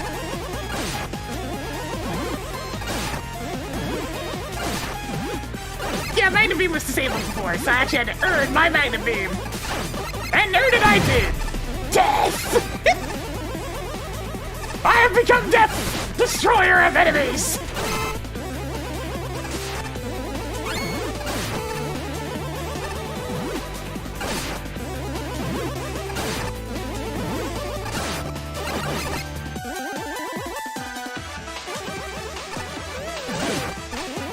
Wait, I needed that guy. Okay, good response.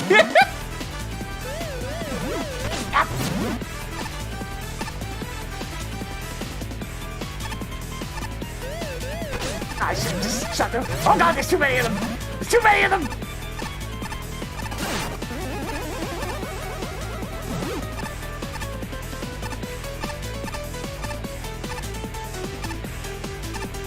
Oh, hey, reversible change. That means Balasho got it right. You turn the left card into the right card. Not.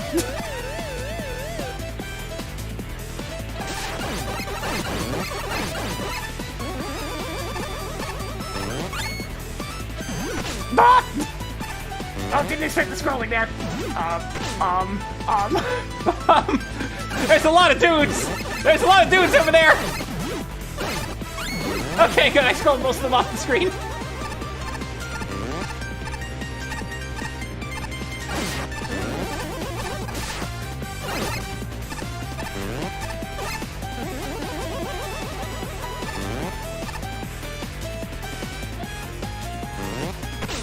Not.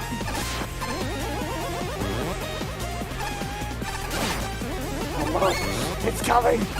It's coming.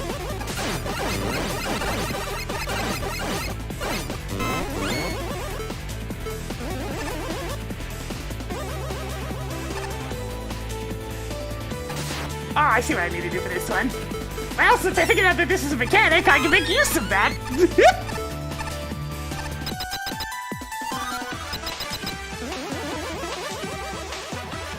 Oh no! Oh no!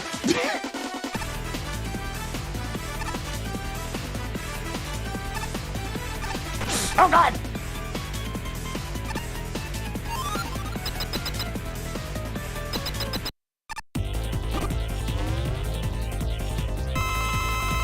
Oh no! Not the devil cluster! What do you mean, devil cluster? Help!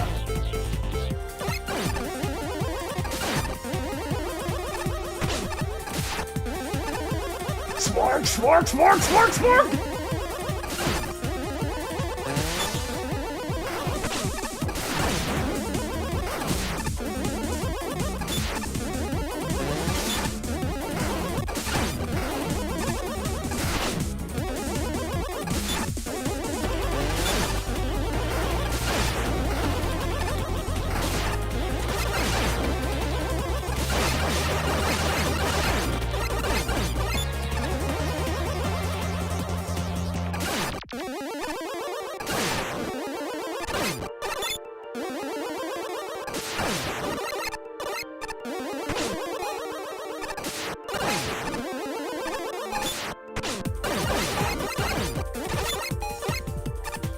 Shut!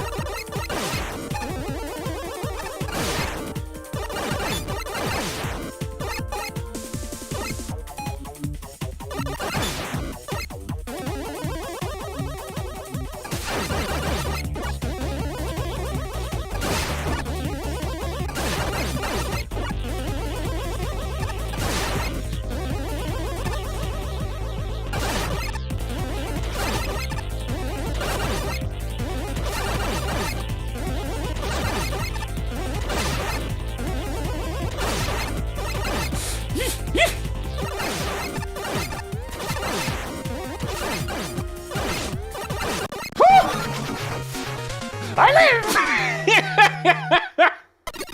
Oh, that was good!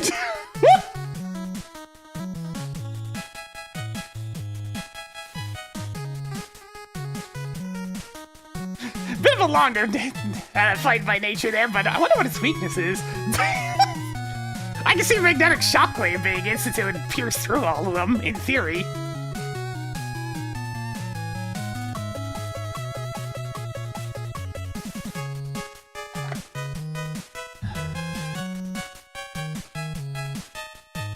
Yeah, some good stuff! Alright, hang on, this one's getting a lot of points. Let's see. God, yeah, I'm gonna give this one a pretty damn high score, actually. Creativity, yeah, big time on this one. Fun? Yeah! Absolutely! Function, yeah. Didn't run into any bugs or anything like that, it all seemed to work just fine. And aesthetics, okay, aesthetics was a little Could have been better, but I mean, that's it. Out of the whole stage, that was it.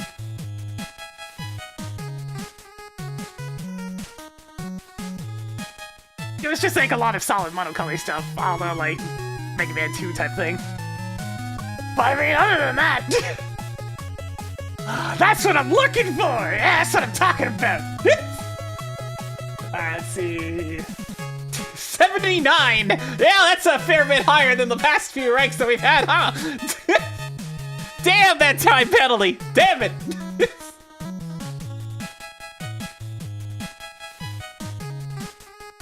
Yeah! Yeah, baby!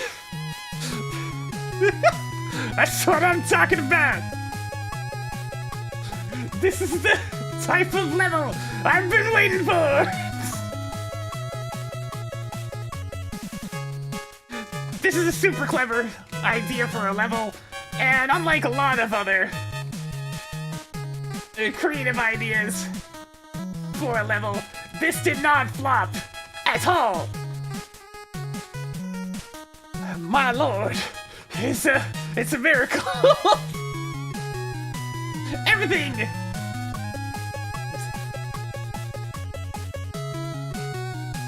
really came together for this one. From the coherent theme to the concepts of different devil goos to mess around with. Heck, thanks to the Magna Beam and Token Secret, I even puzzled out that you can freeze the goo with Ice Wall. The curse, still unpleasant. It brings back memories of those weird substances Yoshi could get his head stuck in back in Yoshi's Island. Well, you know, let's try not to think about running through the goo devils are made of.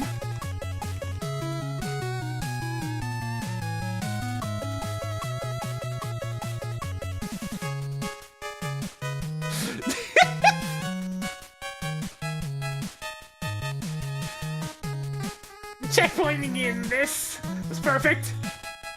Heck, having a different checkpoint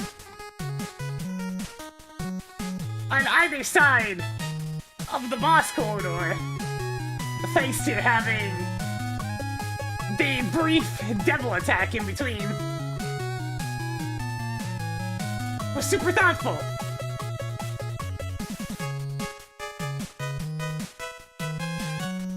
Yeah, but like, we're not counting the bonus levels. This is strictly the, like, contest levels. Really, I do not have anything bad to say about this one. It all just works. The only thing that was maybe a little lacking was the visuals, in that they were a lot of just solid color segments. Brown especially. They were not bad, just a little boring sometimes. Also, god dang, that's a fun boss. I did not expect the sudden extra attacks as things went on. Originally, it was pretty content spamming hot dogs move over and over again. But hey! Best you down! First try, we take those.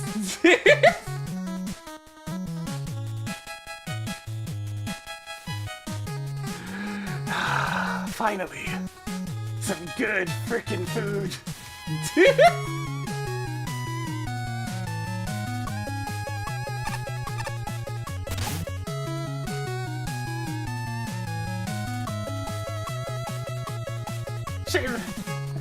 Shame about the late submission.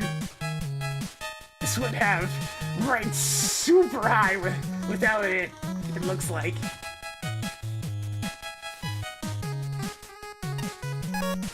Well, that's not a dread-inducing concept or anything. Thankfully, Devil Factory skews the tedium problems of actual devils by converting them into a gimmick obstacle hybrid. And it's one of the more interesting ideas I've seen in a while. The devil blocks are simple, but they're malleable enough to create a massive variety of scenarios, including a mini-boss or two, and supplemented well by clever scenarios with searchies and conveyor belts. The only real gimmick weakness is the goop pools. While the bouncy green ones make an excellent twist, I found the yellow ones didn't really add anything substantial. I mean, they're mostly just gooey and sync.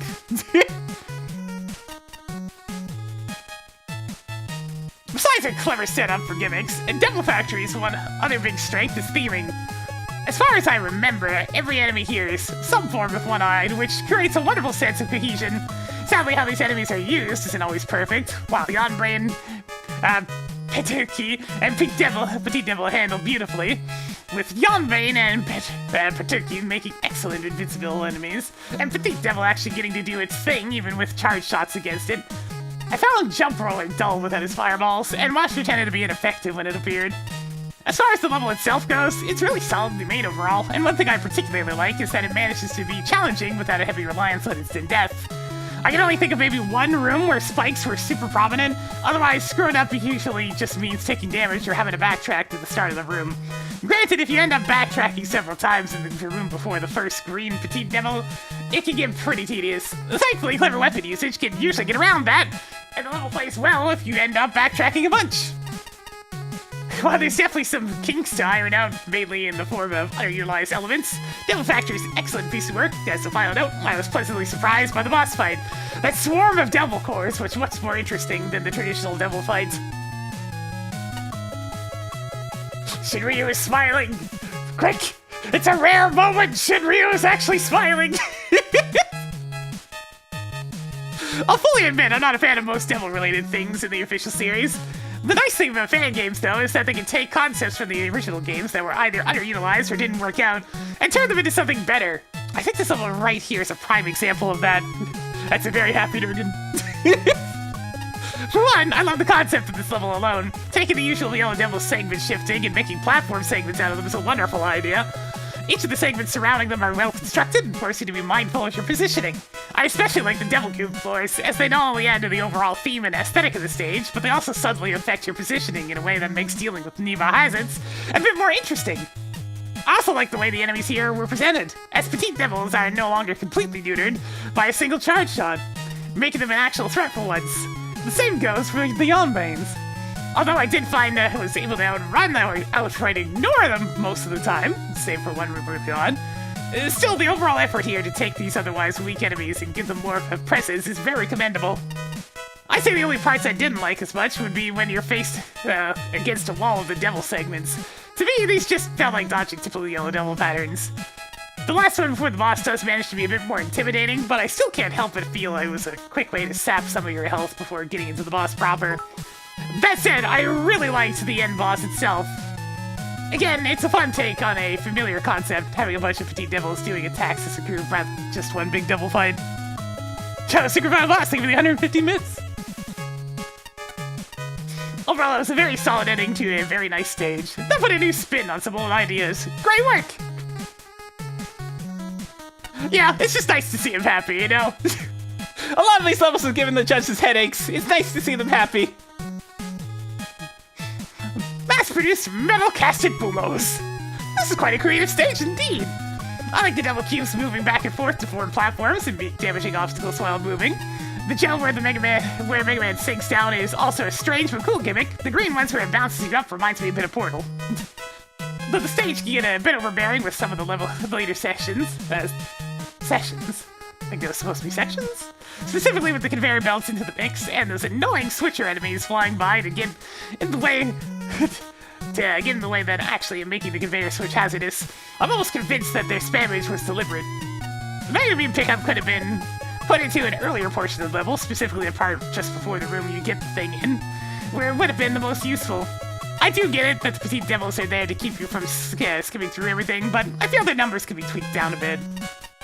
The boss is very creatively done with how many patterns they can use, almost too many since there were some that I didn't get to see in the first few attempts. I like the concept of taking them down one by one, each with their own health pool, until the last one becomes vulnerable. Just wish that they weren't fully immune to tornado blow or magnetic shockwave. Though, they were? Okay. Would have been pretty satisfying to tear through them all. Oh well, Thunder Beam is somewhat sufficient enough. Ah yeah, I guess it makes sense that they'd have their canonical weakness. Good music is integral to a good Mega Man level, and Battle and Chase was definitely the way to go. The soundtrack pairs perfectly with the fast-paced challenges to create an atmosphere that's frantic and fun. The delightful array of one-eyed enemies, creative devil-inspired gimmicks, and tiny industrial graphics tie the whole theme together. I appreciate it when a level so thoroughly lives up to its name. A lot is thrown at the player in the first few screens and across the entire level, but it never feels overwhelming. There are plenty of places to catch your breath and grab a refill. There's an outstanding learning curve. That searchy introduction is the best I've seen. Invincible enemies are the only thing I might cut, but they're handled well. Devil blocks are a highlight, especially in the final corridor, and anywhere the blocks are used as platforms. It's extremely helpful that the background graphics almost always indicate where the blocks will land. Glitch hunters and speedrunners may try to shut themselves through the ceiling when the blocks solidify. They will not be disappointed! I dig the spongy ground, which alters the gameplay in interesting ways and allows for some neat puzzles. I might have liked a different texture for the bouncy kind, though remember, colorblindness. As they say, the devil is in the details, which is the difference between me liking and loving the level. The free scrolling section feels rough around the edges. I don't mind that Magnum Beam is locked. I mind that there's basically nowhere to use it once it's unlocked. It annoys me that one area punishes failure with prolonged backtracking through awkward architecture. What matters more are the many successes. Things like the dynamic swarm boss, which avoids the pitfalls of enemy spam, and obvious weapon weaknesses. This level knows exactly what it wants to be, and I'm impressed by how everything works together to enhance the experience. But just looking at the level name, you're left filled with dread about the prospect of fighting what is one of the dullest bosses in video game history. But as the saying goes, never judge a book by its cover. By using devil elements as stage hazards, you manage to breathe life into such a maligned enemy type. And turning the devil blocks into a platform feels like a very natural way to use a blocky enemy. The walls are a very nice touch, as you only encounter the pattern once, losing the repetitive nature of the OG devils. The gooey floor was interesting in concept, but doesn't quite work here. Enemies are suddenly much harder to deal with, which may not have been the problem if there weren't so many to deal with. The green goo does not allow varied jump height, which messes with all the timing the player has learned through the game. This resulted in a couple of very frustrating rooms with significant difficulty spikes, surprising as the rest of the level is relatively tame. I liked how the ice wall was required to get for the token, and freezing the goo was a nice touch. However, the backtracking to the start of the previous room was not fun after completing it once, only to spot a secret at the end. I mean, if you get the secret, then you can just magnet beam up to the top. Bada bing! The graphics were mediocre and under-detailed. The background had far too much contrast with pure black and sections of very bright color, and the lack of animation made the stage feel a little lifeless. The boss is the highlight of the level. It manages to both impress and maintain interest without being overly difficult. It's nice to see someone else taking notes from me, making a devil almost entirely vulnerable throughout. The boss has a lot of different attacks, but usually has enough of a tell to deal with them. The second phase did not feel tacked on, but an interesting way to finish off the last few devils. Yeah, it makes it so it's not getting too repetitive by the end, and you actually have something to look out for at the end. I think I'm gonna go with Flashman on this one. Mr. the 85. Well, that's a great level to end on, my god! What do you have to say? 9 generations of symbols journey to the Taste Collective. We sample so much we're just fit to burst. In fact, we often do.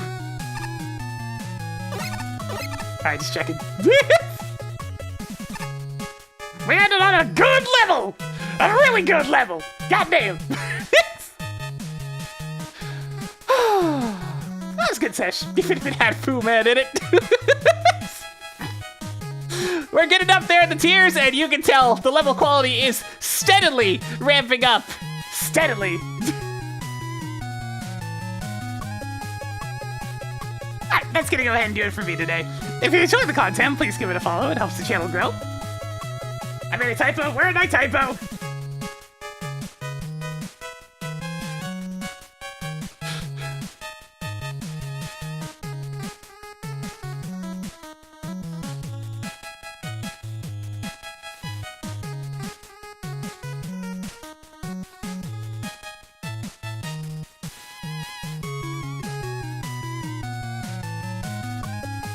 would you look at that? That's a fairly significant typo. Oops. How did I do that one? Alright, let me fix the numbers real quick on the spreadsheet. Before I forget. Thank you!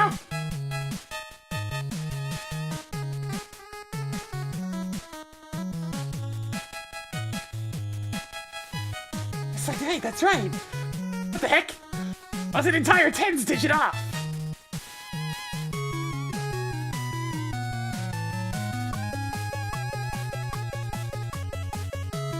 There we go. Much better. Man, these write-ups are getting longer and longer with every tier, it feels like. Help! I'm gonna have written an entire novel by this is done. By the time this is done, God. We'll probably be back on with some Paper Mario tomorrow, but for now, I'm gonna call it there. I do want to thank y'all for watching once again, and yeah, we're getting into the good shit, yeah. Until next time, though. See ya.